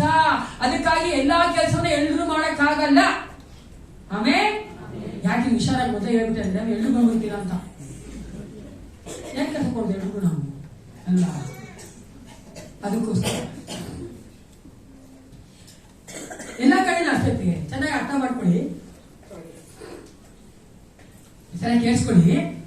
ನಾನು ಒಬ್ಬನೇ ಮಾಡ್ತೀನಿ. ಮನೆಯಲ್ಲ ನೋಡಿ ಅನೇಕರು, ನಾನು ನಮ್ಮ ಕುಟುಂಬದಲ್ಲಿ ನೋಡಿದೀನಿ. ನಮ್ಮ ತಾಯಿ ಹಂಗೆ ಇದ್ದಿದ್ದು, ಎಲ್ಲ ಅವರೇ ಮಾಡ್ತೀನಿ, ಮಾಡ್ಬೇಕು, ಅವರೇ ಮಾಡ್ಬೇಕು, ಅವರೇ ಏನು ನೀವು ಮಾಡಲ್ಲ, ಅವರ ಮಗನು ನೀವೇನು ಮಾಡಲ್ಲ ಹಾಗೆ. ಯಾಕೆ ಸರ್ ಬುದ್ಧಿ ಅಲ್ಲ ಅವ್ರಿಗೆ ಹೇಳಕ್ಕೆ ಪ್ರಿಸ್ಟೇಜು. ಅದೇ ನನಗೆ ಗೊತ್ತಿಲ್ಲಪ್ಪ. ಅದೇ ನಮ್ಗೆ ಹೇಳ್ಬಾರ್ದು, ಅವ್ರಿಗೆ ಗಂಡನ್ಗೆ ಹೇಳ್ಬಾರ್ದು, ಮಕ್ಕಳಿಗೆ ಹೇಳ್ಬಾರ್ದು, ಅವರೇ ಎಲ್ಲ ಮಾಡ್ಬೇಕು. ಆಮೇಲೆ ಗಡ್ಗುಡ್ತಾನೇ ಇರ್ಬೇಕು. ಇವಾಗ ಯಾರು ನನಗೆ ಸಹಾಯ ಮಾಡಲ್ಲ, ಇವ್ರೇನು ಮಾಡೋದೇ ಇಲ್ಲ, ನಮ್ ಗಂಡ ನೋಡಿದ್ರೆ ಸಹಾಯ ಮಾಡಲ್ಲ. ಯಾರಿಗೆ ಮಾಡಿ ತಪ್ಪು? ಯಾರು ಮಾಡಿ ತಪ್ಪು? ನಾವು ಮಾಡಿ ತಪ್ಪು. ಮದುವೆ ಆಗಿನ ಫಸ್ಟ್ ದಿನದಿಂದಲೇ ನಾನು ಕೇಳಿದ್ರೆ ಗಂಡನ ಆಲೋಗಿ ಎತ್ತಿ ಕಿವಿ ಸಣ್ಣಗಿಟ್ಟು ಬಿಡ್ಬೇಕು. ಏನಂತಂದ್ರೆ ಈ ಕೆಲಸ ನೀವ್ ಮಾಡ್ಬೇಕಪ್ಪ, ನಾನು ಈ ಕೆಲಸ ಮಾಡ್ತೀನಿ ಅಲ್ವಾ? ಹೆಂಗಿದೆ ಅಂದ್ರೆ ನಾನು ಕೇಳಿದ್ರೆ in front of the lord, ನನ್ನ ಒಂದು ಬಿಲೀಫ್, ನನ್ನ ನಂಬಿಕೆ, ದೇವರ ಮುಂಭಾಗದಲ್ಲಿ ಈ ಕೆಲಸ ಇವರೇ ಮಾಡಕ್, ಆ ಕೆಲಸ ಅವರೇ ಮಾಡ್ಬೇಕಂತ ನಿಮ್ಗೆ ಅಲ್ವಾ? ದೇವರು ಎಲ್ಲರೂ ಸಮಾನಾಗಿ ನೋಡ್ತಾರೆ. ಕೆಲವೊಂದ್ಸಾರಿ ಅವ್ನು ಕ್ಯಾಟಗರೈಸ್ ಮಾಡಿದಾರೆ, ಯಾಕಂದ್ರೆ ಆ ಕೆಲಸ ಅವ್ರ ಕೆಲೆ ಮಾಡಕ್ ಆಗೋದು, ಅದಕ್ಕೋಸ್ಕರವಾಗಿ. ಚೆನ್ನಾಗಿ ಅರ್ಥ ಮಾಡ್ಕೊಳ್ಳಿ, ಓಕೆನಾ? ಅದಕ್ಕಂತ ಇನ್ಇಕ್ವಾಲಿಟಿ ಈಕ್ವಾಲಿಟಿ ಇಲ್ಲ ಅಂತಲ್ಲ ದೇವ್ರ ಹತ್ರ. ದೇವ್ರು ಯಾವಾಗಲೂ ಈಕ್ವಲ್ ಆಗೇ ನೋಡೋದು. ಹೆಣ್ಣು ಈಕ್ವಲೇ, ಗಂಡಿಗೆಲ್ಲ ಒಂದೇ ದೇವ್ರ ಮುಂಭಾಗದಲ್ಲಿ. ಅದೇ ಕೆಲವೊಂದ್ಸಾರಿ ಈ ಕೆಲಸಗಳ ದೇವ್ರು ಮಾಡಬೇಕು ಅಂತ ಹೇಳಿದಾರೆ, ಯಾಕಂದ್ರೆ ಅದೊಂದು ಕಲ್ಚರ್ ಹಂಗೆ ಬಂದ್ಬಿಟ್ಟಿದೆ, ನಮ್ಮ ಸಂಪ್ರದಾಯ ಹಂಗೆ ಬಂದ್ಬಿಟ್ಟಿದೆ, ಓಕೆನಾ? ಅದಕ್ಕಂತ ಅವರೇ ಮಾಡ್ಬೇಕು ಇವರೇ ಮಾಡ್ಬೇಕಂತಲ್ಲ. ಕೆಲವೊಂದು ಮೂಲವಾದಂತಹ ಬೇಸಿಕ್ ಕಾರ್ಯಗಳನ್ನ ಇಬ್ರು ಮಾಡ್ಬೇಕು. ಹಂಗ್ ಮಾಡದೇ ಇರೋ ಕಾರಣ ಅನೇಕ ಕುಟುಂಬಗಳಲ್ಲಿ ಒಬ್ರು ನೊಂದ್ಕೊಂಡು ಹಂಗೆ ಹೋಗ್ತಾನೇ ಇದ್ದಾರೆ, ಗೊತ್ತಲ್ಲ? ಕ್ಯಾಂಡಲ್ ಮೇಲ್ಬತ್ತಿ ಹೆಂಗಾಗ್ತದೆ, ಹುಡ್ಕೊಂಡು ಹೋಗ್ತಾನೇ ಇದೆ. ನಾನು ಯೋಚನೆ ಮಾಡೋದು ಪ್ರಿಯರೇ, ಆ ತರ ಒಬ್ರು ನೊಂದ್ಕೊಂಡು ಕುಟುಂಬದಲ್ಲಿ ಇದ್ರೆ ಆ ಕುಟುಂಬ ಆಶೀರ್ವದಿಸಲ್ಪಡ್ತದ ಅಲ್ವಾ? ಲಾಜಿಕ್ ಇಸ್ ಅಲ್ವಾ? ಯೋಚನೆ ಮಾಡ್ಬೇಕು ತಾನೆ. ಒಬ್ರು ಕಷ್ಟ ಪಡ್ತಾನೆ ಇರ್ತಾರಂತೆ, ಅವ್ರು ನೊಂದ್ಕೊಂತಾನೆ ಇರ್ತಾರಂತೆ, ಬೇರೆಯವ್ರ ಚೆನ್ನಾಗಿರ್ತಾರಂತೆ, ಆ ಕುಟುಂಬ ದೇವ್ರು ತುಂಬಾ ಇಷ್ಟಪಟ್ಟು ಆಶೀರ್ವದಿಸ್ಬಿಡ್ತಾರೆ. ಅದೇಂಗಿ ಅಂತೀನಿ ನಾನು, ತಪ್ಪಲ್ವಾ? ನಾಯಕರಾದವರು ಚೆನ್ನಾಗಿ ತಿಳ್ಕೊಬೇಕು. ಗಂಡ ಆಗ್ಲಿ, ಹೆಂಡತಿ ಆಗ್ಲಿ, ಮಕ್ಕಳಾಗ್ಲಿ, ಯಾರೇ ಆದ್ರೂ ನಾವು ನಮ್ಮ ಕೆಲಸಗಳನ್ನ ಬೇರೆಯವ್ರಿಗೆ ಕೊಡ್ಬೇಕು. ಅರ್ಥ ಆದಲ್ಲ? ನಮ್ ಕೇಳಿ ಆಗನ್ನ ನಾವು ಮಾಡ್ಬೇಕು, ಆಗದೆ ಇರೋನ್ನ ಮಕ್ಕಳಿಗೆ ಕೊಡ್ಬೇಕು. ಚಿಕ್ಕ ಮಕ್ಕಳಾಗಿದ್ದಾಗಲೇ ಅವರೇ ತಟ್ಟೆಲಿ ಹೋಗಿ ಅನ್ನ ಹಾಕೊಂಡು ಸಾರು ಹಾಕೊಂಡು ತಿನ್ನಕ್ ನೀವ್ ಮಾಡಿಲ್ಲ ಅಂದ್ರೆ ಅವ್ರು 20 ವರ್ಷ ಆದ್ಮೇಲೆ ಮಾಡೋದೇ ಇಲ್ಲ. ಅಮ್ಮ ಅನ್ನ ಹಾಕೊಂಡು, ಅಮ್ಮ ನೀರ್ ತಂದ್ಕೊಂಡು, ಭಾರಿ ಚೆನ್ನಾಗಿ ಕೆಲವೊಂದಿದ್ರೆ ಐ ಲವ್ ಅಮೇರಿಕಾ. ನಾಟಿ ಕಲ್ಚರ್, ಆ ಕಲ್ಚರ್ ನಂಗೆ ಬೇಡ, ಓಕೆನಾ? ಇವತ್ತು ಮದುವೆ ಆದ್ರೆ ನಾಳೆ ದೈವಸನ ಕಲ್ಚರ್ ನಂಗೆ ಬೇಡ. ನಾನು ಹೇಳಿ ಏನ್ ಕೆಲಸ ಗೊತ್ತಾ? ಎಷ್ಟು ಚೆನ್ನಾಗಿ ಅವ್ರು ಬೆಳೆಸ್ಬಿಡ್ತಾರೆ. 13 ವರ್ಷ ಆಗಿದ್ದ ತಕ್ಷಣ ಬೇಡ ನಿಮ್ ಕೆಲಸ ನೀವು ಮಾಡಿ ಅಲ್ವಾ? 25 ವರ್ಷ 30 ವರ್ಷ ಆದ್ರೂ ಗಂಡು ಮಕ್ಕಳನ್ನ ಹೆಣ್ಮಕ್ಳನ್ನ ಇಟ್ಕೊಂಡು ನಾವು ಬೇಡ ಪಾಡು ಏನ್ರಿ ಇಲ್ವಾ? ನಾವು ಒಳ್ಳೆ ನಾಯಕರಾಗಿದ್ದೀವ, ಕುಟುಂಬಗಳಲ್ಲಿ ಸಭೆಗಳು ಒಳ್ಳೆ ನಾಯಕರಾಗಿದ್ದೇವ. ನಾವು ಅವ್ರಿಗೆ ಹೇಳ್ಕೊಡ್ಬೇಕು. ದಟ್ಸ್ ಕಾಲ್ಡ್ ಡೆಡಿಕೇಟಿಂಗ್ ಅಲ್ವಾ? ನಾವು ಅಸೈನ್ ಮಾಡ್ಬೇಕು ಈ ಕೆಲಸ. ಅದಕ್ಕೆ ನಾವು ಸಭೆ ಮಾಡ್ತಾ ಇದ್ವಿ, ನಮ್ಮ ಸಭೆ ಅದಕ್ಕೆ ನಾವು ಮಾಡಿದ್ವಿ. ಇವ್ರ ಮಧ್ಯದಲ್ಲಿ ಇವ್ರ ಕೆಲಸ ಮಾಡ್ಲಿ, ಮಕ್ಕಳ ಮಧ್ಯದಲ್ಲಿ ಇವ್ರ ಕೆಲಸ ಮಾಡ್ಲಿ, ಸೆಕ್ರೆಟರಿ ಕೆಲಸ ಸೆಕ್ರೆಟರಿ ಮಾಡ್ಲಿ, ಅರ್ಥ ಆತರ ಸೇವೆ ಕೆಲಸ ಸೇವೆ ಮಾಡ್ಲಿ, ಸೇವೆಗೆ ನೇಮಿಸಿದವ್ರು ಮಾಡ್ಲಿ, ಕಾಲೋನಿ ಸಭೆ ಕಾಲೋನಿಯವರು ಮಾಡ್ಲಿ. ಅದಕ್ಕೊಂತಾನೆ ಎಲ್ಲ ಕೊಡೋದಕ್ಕೆ. ಯಾಕೆ ಆ ಒಂದು ಕೆಲಸ ಅವರು ಅಸೈನ್ ಮಾಡ್ಬೇಕು. ಅದೇ ಒಳ್ಳೆ ಲೀಡರ್ ಒಂದು ಸ್ವಭಾವ. ಇಲ್ಲ ಅಂದ್ರೆ ಅದು ದೇವರು ಇಷ್ಟ ಆಗೋಲ್ಲ. ಏಸಪ್ಪನೇ ಮಾಡಿಲ್ಲ, ಏಸಪ್ಪನೇ ಮಾಡಿಲ್ಲ. ನಿಮ್ಗೆ ಗೊತ್ತಲ್ಲ, ಏಸಪ್ಪ ಒಬ್ಬನೇ ಮಾಡೋದಕ್ಕ ಇಲ್ವಾ ಸೇವೆ? ಸ್ವಲ್ಪ ಯೋಚನೆ ಮಾಡಿ. He would have been done everything, isn't it? He was so capable. He was God himself. And he had the power of the Lord and anointing of the Lord on him. ಯಾಕೆ ಅವ್ರು ಮಾಡಲಿಲ್ಲ? 12 ಜನ ಆರಿಸ್ಕೊಂಡ್ರಪ್ಪ. ಬೇಕಾಗಿಲ್ಲ ದೇವರಿಗೆ. ಯಾಕೆ ಹೇಳಿ? Team work. He wants to teach us that. ನಮ್ಗೆ ದೇವ್ರು ಕಲ್ಸ್ಕೊಡ್ಬೇಕಾಗುತ್ತೆ. ನೀವೇನೇ ಮಾಡುದು ಸೇರಿ ಮಾಡ್ಬೇಕು. ಒಬ್ಬ ನಾಯಕನಾದವನು ತಾನೇ ಎಲ್ಲ ಮಾಡಿಕೊಂಡು ತನಗೆ ಹೆಸರು ಬರ್ಬೇಕು ಅಂತ ಅನ್ನೋದಲ್ಲ. That's very wrong. ಅಸೈನ್ ಮಾಡ್ಬೇಕು. ಆ ಕೆಲಸಗಳನ್ನ ಕೊಡ್ಬೇಕಾದ್ರೂ ಸಹ ನಾನು ಆಗಲೇ ಹೇಳಿದಾಗೆ ನೋಡ್ಕೊಂಡು ಕೊಡ್ಬೇಕು, ಜ್ಞಾನ ಉಳ್ಳವರಾಗಿ ಕೊಡ್ಬೇಕು. ಗಂಡಿಗೆ ಯಾವ ಕೆಲಸ ಕೊಡ್ಬೇಕು ಅದು ಕೊಡ್ಬೇಕು, ಮಕ್ಕಳಿಗೆ ಯಾವ ಕೆಲಸ ಕೊಡ್ಬೇಕು ಅದು ಕೊಡ್ಬೇಕು, ಮಾವಿಗೆ ಯಾವ್ದು ಕೊಡ್ಬೇಕು ಅದು ಕೊಡ್ಬೇಕು, ಅತ್ತೆಗೆ ಯಾವ್ದು ಕೊಡ್ಬೇಕು ಅದು ಕೊಡ್ಬೇಕು. ನಾವು ಅನೇಕ ಸಾರಿ ಉಲ್ಟಾ ಪಲ್ಟಾ ಮಾಡ್ತೀವಿ ಗೊತ್ತಾ? ಅದಕ್ಕೇನೆ ಅಲ್ಲೆಲ್ಲ ಕೆಟ್ಟೋಗಿರೋದು. ಗಂಡ ಮಾಡ್ಬೇಕಾದ್ರೆ ನಾವು ಮಕ್ಕಳ ಮೇಲೆ ತೋರಿಸ್ತೀವಿ ಅವ್ರ ಪೌರುಷನ, ಕೆಲಸ ಮಾಡೋಣ ನೀನು ಹಂಗೆ ಹಿಂಗೆ ಅಂತ. ಅದು ನೋಡಕ್ ಹೋದ್ರೆ ಆಕ್ಚುಲಿ ಗಂಡ ಮಾಡಿದ ಕೆಲಸ. ಗಂಡ ಅಂತ ಬಹಳ ವಿಚಾರಕ್ಕಾಗಲ್ಲ ನಮ್ಗೆ, ಅದಕ್ಕೆ ಮಕ್ಕಳ ವಿಚಾರ. ಅದು ಒಳ್ಳೆ ನಾಯಕರಲ್ಲ. ಚೆನ್ನಾಗಿ ತಿಳ್ಕೊಳ್ಳಿ. ಕುಟುಂಬದಲ್ಲೂ ಅಷ್ಟೇ ನಾವು ನಾಯಕರುಗಳಾಗಿದ್ದೇವೆ. ಹೆಂಡತಿ ಆಗಿರ್ಬೋದು, ತಂದೆ ಆಗಿರ್ಬೋದು, ತಾಯಿ ಆಗಿರ್ಬೋದು, ಮಕ್ಕಳಾಗಿರ್ಬೋದು, ಯಾರೇ ಆಗಿದ್ರು ಸಹ ನಮ್ ಕೆಲಸ ನಾವು ಮಾಡ್ಬೇಕು. ಬೇರೆಯವ್ರು ಮಾಡ್ಬೇಕಾದ ಕೆಲಸ ನಾವು ಅಸೈನ್ ಮಾಡ್ಬೇಕು. ಅದನ್ನೇ ನಾವು ಮೋಶೆ ನೋಡ್ತೇವೆ, ಎಷ್ಟು ಚೆನ್ನಾಗಿ ಆತನು ಒಂದು ಟೀಮ್ ಅನ್ನೇ ಡೆವಲಪ್ ಮಾಡ್ದ ಅಲ್ವಾ? ನೋಡಿ, ನಂತರ ನಾವು ನೋಡ್ತೀವಲ್ಲ ಯೋಶುವನ, ಆದ ನಂತರ ಆತನು ಸಿದ್ಧ ಮಾಡಿಕ್ಕಿದ್ದ. ಆತರ ನಾವು ನಾಯಕರಾಗಿ ಮಾಡ್ಬೇಕು. ಈ ರೀತಿಯಾಗಿ ಆತನು ಇದ್ದಿದ್ದರಿಂದ 2 ಗುಣಲಕ್ಷಣ ಇರ್ತದೆ ಅವನಿಗೆ. ಮೊದಲಾಗಿ ಆತನ ಎಂತವನಾಗಿದ್ದ? ತಗ್ಗಿಸಿಕೊಳ್ಳುವವನಾಗಿದ್ದ, ಹಂಬಲಾಗಿದ್ದ. ಎರಡನೇದಾಗಿ ಹೇಳಿ, ಅನ್ಸೆಲ್ಫಿಶ್, ಸ್ವಾರ್ಥತೆ ಇಲ್ಲದೆ ಅದರ ಪರಹಿತವನ್ನ ನೋಡುವವನಾಗಿದ್ದ. ಮೂರನೇದಾಗಿ ಬೇರೆಯವರ ಅಗತ್ಯಗಳಿಗೆ ಆತನು ಸ್ಪಂದಿಸುವವನಾಗಿದ್ದ. ನಾಲ್ಕನೇದಾಗಿ ಕೊನೆಯದಾಗಿ ಆತನು ಡೆಲಿಗೇಟರ್ ಆಗಿದ್ದ, ನಿಯೋಜನೆ ಮಾಡ್ತಾ ಇದ್ದ, ಅವ್ರವ್ರಿಗೆ ಕೆಲಸಗಳನ್ನ ಅವ್ರಿಗೆ ಕೊಡ್ತಾರೆ. ಈ ತರ ಆತನು ಇದ್ದಿದ್ದರಿಂದಲೇ ವಿಮೋಚನ ಕಾಂಡ 14:31 ಓದೋಣ. ಅಲ್ಲಿ ಆತನ ನೋಡ್ತೇವೆ. ಆತನ ಇದ್ದಿದ್ದರಿಂದಲೇ ದೇವರು ಆತನಿಗೆ ಆಶೀರ್ವಾದ ಮಾಡಿದ್ರು. ವಿಮೋಚನ ಕಾಂಡ 14:31. ಎಕ್ಸೋಡಸ್ 14:31. ಯೆಹೋವನು ಐಗುಪ್ತರಲ್ಲಿ ಮಾಡಿದ ಈ ಪರಾಕ್ರಮ ಕಾರ್ಯವನ್ನು ಇಸ್ರಾಯೇಲರು ನೋಡಿ ಯೆಹೋವನಿಗೆ ಭಯಪಟ್ಟು ಆತನಲ್ಲಿಯೂ ಆತನ ಸೇವಕನಾದ ಮೋಶೆಯಲ್ಲಿಯೂ ನಂಬಿಕೆ ಇಟ್ಟರು. ಯೆಹೋವನಿಗೆ ಭಯಪಟ್ಟು ಆತನಲ್ಲಿಯೂ ಆತನ ಸೇವಕನಾದ ಮೋಶೆಯಲ್ಲಿಯೂ ನಂಬಿಕೆ ಇಟ್ಟರು. ಯಾವಾಗ ನಾವು ಈ ರೀತಿಯಾಗಿ ನಾಯಕತ್ವ ನಡೆಸ್ತೇವೋ ಆಗ ಜನಗಳು ನಮ್ಮನ್ನ ನಂಬುತ್ತಾರೆ. ಅಲ್ಲೇಲೂಯಾ. ನಮ್ಮನ್ನ ಹಿಂಬಾಲಿಸ್ತಾರೆ, ನಾವ್ ಹೇಳೋದನ್ನ ಕೇಳ್ತಾರೆ. ಚೆನ್ನಾಗಿ ಅರ್ಥ ಮಾಡ್ಕೊಳ್ಳಿ. ನಾವು ಈ ರೀತಿಯಾಗಿ ನಮ್ಮನ್ನ ಪ್ರೊಜೆಕ್ಟ್ ಮಾಡಿದ್ರೆ, ನಮ್ಮ ಸ್ವಭಾವಗಳನ್ನ ತೋರಿಸ್ಕೊಟ್ರೆ ಅವರು ದೇವ್ರಿಗೂ ಭಯಪಡ್ತಾರೆ, ನಮಗೂ ಸಹ ಭಯಪಟ್ಟು ನಂಬಿಕೆಯನ್ನು ನಾವು ಹೇಳುವಂತ ಕೆಲಸಗಳು ಮಾಡ್ತಾರೆ, ನಮ್ಮನ್ನ ಅವರು ಫಾಲೋ ಮಾಡ್ತಾ ಇರ್ತಾರೆ. ಕೊನೆಯದಾಗಿ ಒಂದು ಇಲಿಸ್ಟ್ರೇಷನ್ ಹೇಳಿ ಮುಗಿಸ್ತೇನೆ. ನಂತರ ನಾವು ಆನ್ಯುವಲ್ ಮೀಟಿಂಗ್ ಮಾಡುವವರಾಗಿದ್ದೇವೆ. ಅದರ ನಂತರ ಕೊನೆಯದಾಗಿ ನಾವು ಅಧ್ಯಾಶೀರ್ವಾದ ಹೊಂದ್ಕೊಳ್ತೇವೆ. ಒಂದ್ಸಾರಿ ಒಬ್ಬ ಆರ್ಮಿ ಸೋಲ್ಜರ್ಸ್ ಒಂದು ಕೆಲಸ ಮಾಡ್ತಾ ಇದ್ರು, ಅಗಿತಾ ಇದ್ರು. ಒಂದು ಟನಲ್ ಅಗಿಬೇಕು ಅಂದ್ರೆ ಇಲ್ಲಿಂದ ಅಲ್ಲಿಗೆ ಅವರು ಅದು ಸುರಂಗ ಟನಲ್ ಗೊತ್ತಲ್ವಾ, ಒಂಥರ ಸುರಂಗ ತರ ಮಾಡ್ತಾ ಇದ್ರು. ಅಲ್ಲೊಬ್ರು ಅವ್ರಿಗೊಬ್ಬ ಇನ್ಚಾರ್ಜ್ ಇದ್ರು. ಅವರು ಕೂಗಾಡ್ಕೊಂಡು ಹಂಗ್ ಮಾಡ್ರು, ಹಿಂಗ್ ಮಾಡ್ರು, ಅದ್ ಮಾಡ್ರು, ಹಿಂಗ್ ಮಾಡ್ರು ಅಂತ ಕೂಗಾಡ್ಕೊಂಡು ಮಾಡ್ತಾ ಇದ್ರು. ಆ ಕಡೆ ಒಬ್ಬ ವ್ಯಕ್ತಿಯ ಹಾರ್ಸ್ ಮೇಲೆ, ಕುದುರೆ ಮೇಲೆ ಒಬ್ರು ಹೋಗ್ತಾ ಇದ್ರು. ಅವ್ರು ನಿಂತ್ಕೊಂಡು ಕೇಳಿದ್ರು, ಏನಪ್ಪ ಮಾಡಿಸ್ತಾ ಇದ್ಯಾ, ಇದೇ ನಿಮ್ಗೆಲ್ಲ ನೀವು ಕೂಗಾಡ್ತಿಯಲ್ಲ, ಅವ್ರೆಲ್ಲ ಯಾರು, ನೀನ್ ಯಾರು ಕೇಳಿದ್ರು. ಅವ್ರು ಸೋಲ್ಜರ್ಸು, ನಾನು ಅವ್ರಿಗೆ ಇನ್ಚಾರ್ಜ್ ಆಗಿದ್ದೀನಿ, ಅವ್ರ ತಗ ನಾನು ಕೆಲಸ ಮಾಡಿಸ್ತಾ ಇದ್ದೀನಿ, ನೀನು ಅವ್ರಿಗೆ ಸಹಾಯ ಮಾಡ್ಬೋದಲ್ಲಪ್ಪ. ಇಲ್ಲ, ನಾನು ಇನ್ಚಾರ್ಜ್, ನಾನು ಹೇಳ್ಬೇಕಷ್ಟೇ, ಕಮಾಂಡ್ ಮಾಡ್ಬೇಕಷ್ಟೇ, ನಾವು ಮಾಡ್ತಾ ಇದ್ದೀವಿ. ಆ ವ್ಯಕ್ತಿ ಏನ್ ಮಾಡಿದ್ರು, ಕುದುರೆ ಮೇಲೆ ಬಂದು ಎಲ್ಲ ಸೋಲ್ಜರ್ ಜೊತೆ ಸೇರ್ಕೊಂಡು ಕೆಲಸ ಮಾಡಿ ಶುರು ಮಾಡಿದ್ರು.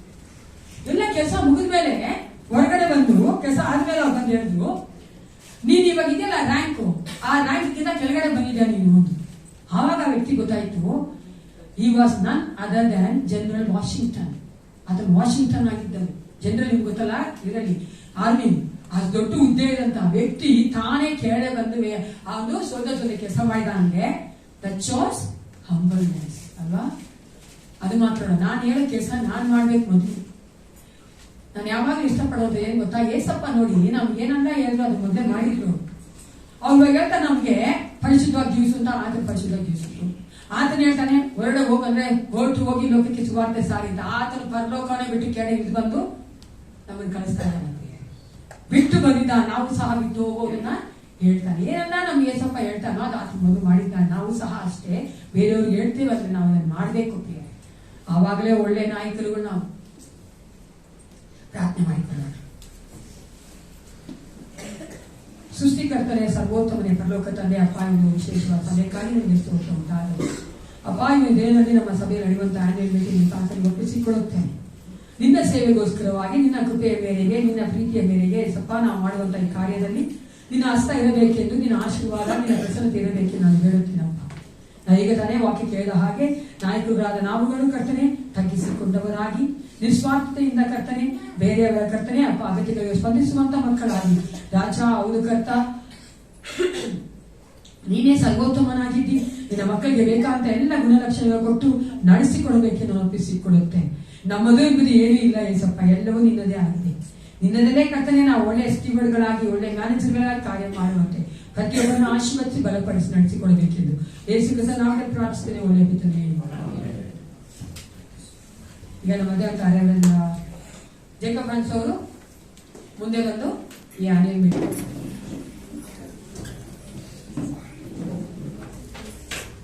ಹಾಗಾದರೆ ಅಪೊಸ್ತಲರು ಏನು, ಅವರು ಏನು, ಅವರ ಸೇವಕರು, ಅವರ ಮುಖಾಂತರ ನೀವು ಕ್ರಿಸ್ತನನ್ನು ನಂಬುವರಾದರೆ, ಕರ್ತನು ಒಬ್ಬೊಬ್ಬನಿಗೆ ದಯಪಾಲಿಸಿದ ಪ್ರಕಾರ ಅವರು ಸೇವೆ ಮಾಡುವವರಾಗಿದ್ದಾರೆ.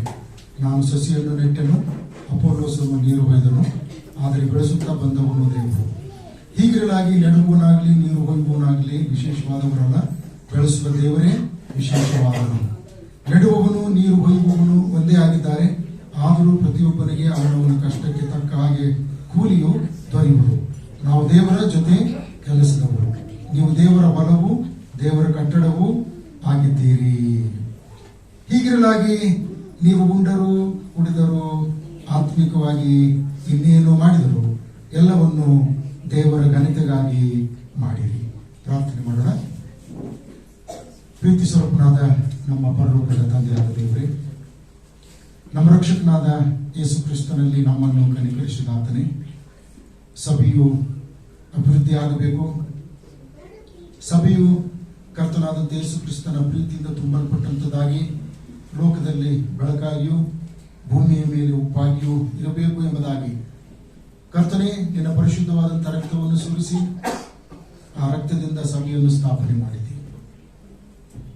ನಿನ್ನ ರಕ್ತದಿಂದ ಸ್ಥಾಪಿತವಾಗಿರುವಂಥ ಈ ಸಭೆಗೆ ಸಭಾಪಾಲಕರನ್ನು, ಪ್ರವಾದಿಗಳನ್ನು, ಅಪೋಸ್ತಲರನ್ನು, ಸುವಾರ್ತಿಕರನ್ನು, ಉಪದೇಶಕರನ್ನು ಕೊಡುವಂಥದ್ದಷ್ಟೇ ಅಲ್ಲದೆ ಈ ಸಭೆಯು ಆಂತರಿಕವಾಗಿಯೂ ಕೂಡ ಅಭಿವೃದ್ಧಿ ಹೊಂದುತ್ತಾ ಅನೇಕರಿಗೆ ಆಶೀರ್ವಾದಕರವಾಗಿರಬೇಕೆಂಬುದಾಗಿ ಸಭೆಯ ಸಮಿತಿಯನ್ನು ಕೂಡ ನೀನು ಅನುಗ್ರಹ ಮಾಡಿದ್ದೆ. ಅದಕ್ಕಾಗಿ ಸ್ತೋತ್ರ ಸಲ್ಲಿಸ್ತೇವೆ. ಸಭೆಯಲ್ಲಿರುವಂತಹ ಸೆಕ್ರೆಟರಿ ಅವರಿಗಾಗಿ, ಟ್ರೆಜರರ್ ಅವರಿಗಾಗಿ, ಯೂತ್ ಪ್ರೆಸಿಡೆಂಟ್ ಅವರಿಗಾಗಿ, ಭಾನುವಾರ ಶಾಲೆಯ ಮಕ್ಕಳ ಪ್ರೆಸಿಡೆಂಟ್ಗಾಗಿ, ಸ್ವಾರ್ಥ ಸೇವೆಯ ಪ್ರೆಸಿಡೆಂಟ್ ಅವರಿಗಾಗಿ, ಕಾನೂನಿನ ಸೇವೆಯ ಪ್ರೆಸಿಡೆಂಟ್ ಅವರಿಗಾಗಿ ಮತ್ತು ಸಭಾಪಾಲಕರಿಗಾಗಿ ನಿನಗೆ ವಂದನೆ ಕೃತಜ್ಞತೆಗಳನ್ನು ಸಲ್ಲಿಸುವಂತವರಾಗಿದ್ದೇವೆ. 2022 ಮತ್ತು 2023ನೇ ವರ್ಷದಲ್ಲಿ ಸೇವೆ ಸಲ್ಲಿಸಿ ನಿನ್ನ ನಾಮವನ್ನು ಘನಪಡಿಸಿದಂತ ಸಭೆಗೆ ಆಶೀರ್ವಾದಕರವಾಗಿದ್ದಂತ ಎಲ್ಲ ಪ್ರಿಯರಿಗಾಗಿ ನಿನಗೆ ಸ್ತೋತ್ರ ಸ್ವಾಮಿ. 1 ಕೊರಿಂಥ 15:58ನೇ ವಚನದಲ್ಲಿ ತಿಳಿಸಿದ ಪ್ರಕಾರ ನೀವು ಕರ್ತನ ಸೇವೆಯಲ್ಲಿ ಪಡುವಂತ ಪ್ರಯಾಸ ಯಾವತ್ತೂ ನಿಷ್ಪ್ರಯೋಜನವಾಗುವುದಿಲ್ಲ ಎಂದು ತಿಳಿದು ಅದನ್ನು ಯಾವಾಗಲೂ ಮತ್ತಷ್ಟು ಆಸಕ್ತಿಯಿಂದ ಮಾಡಿರಿ ಎಂಬುದಾಗಿ ಹೇಳಿದ್ದಿ.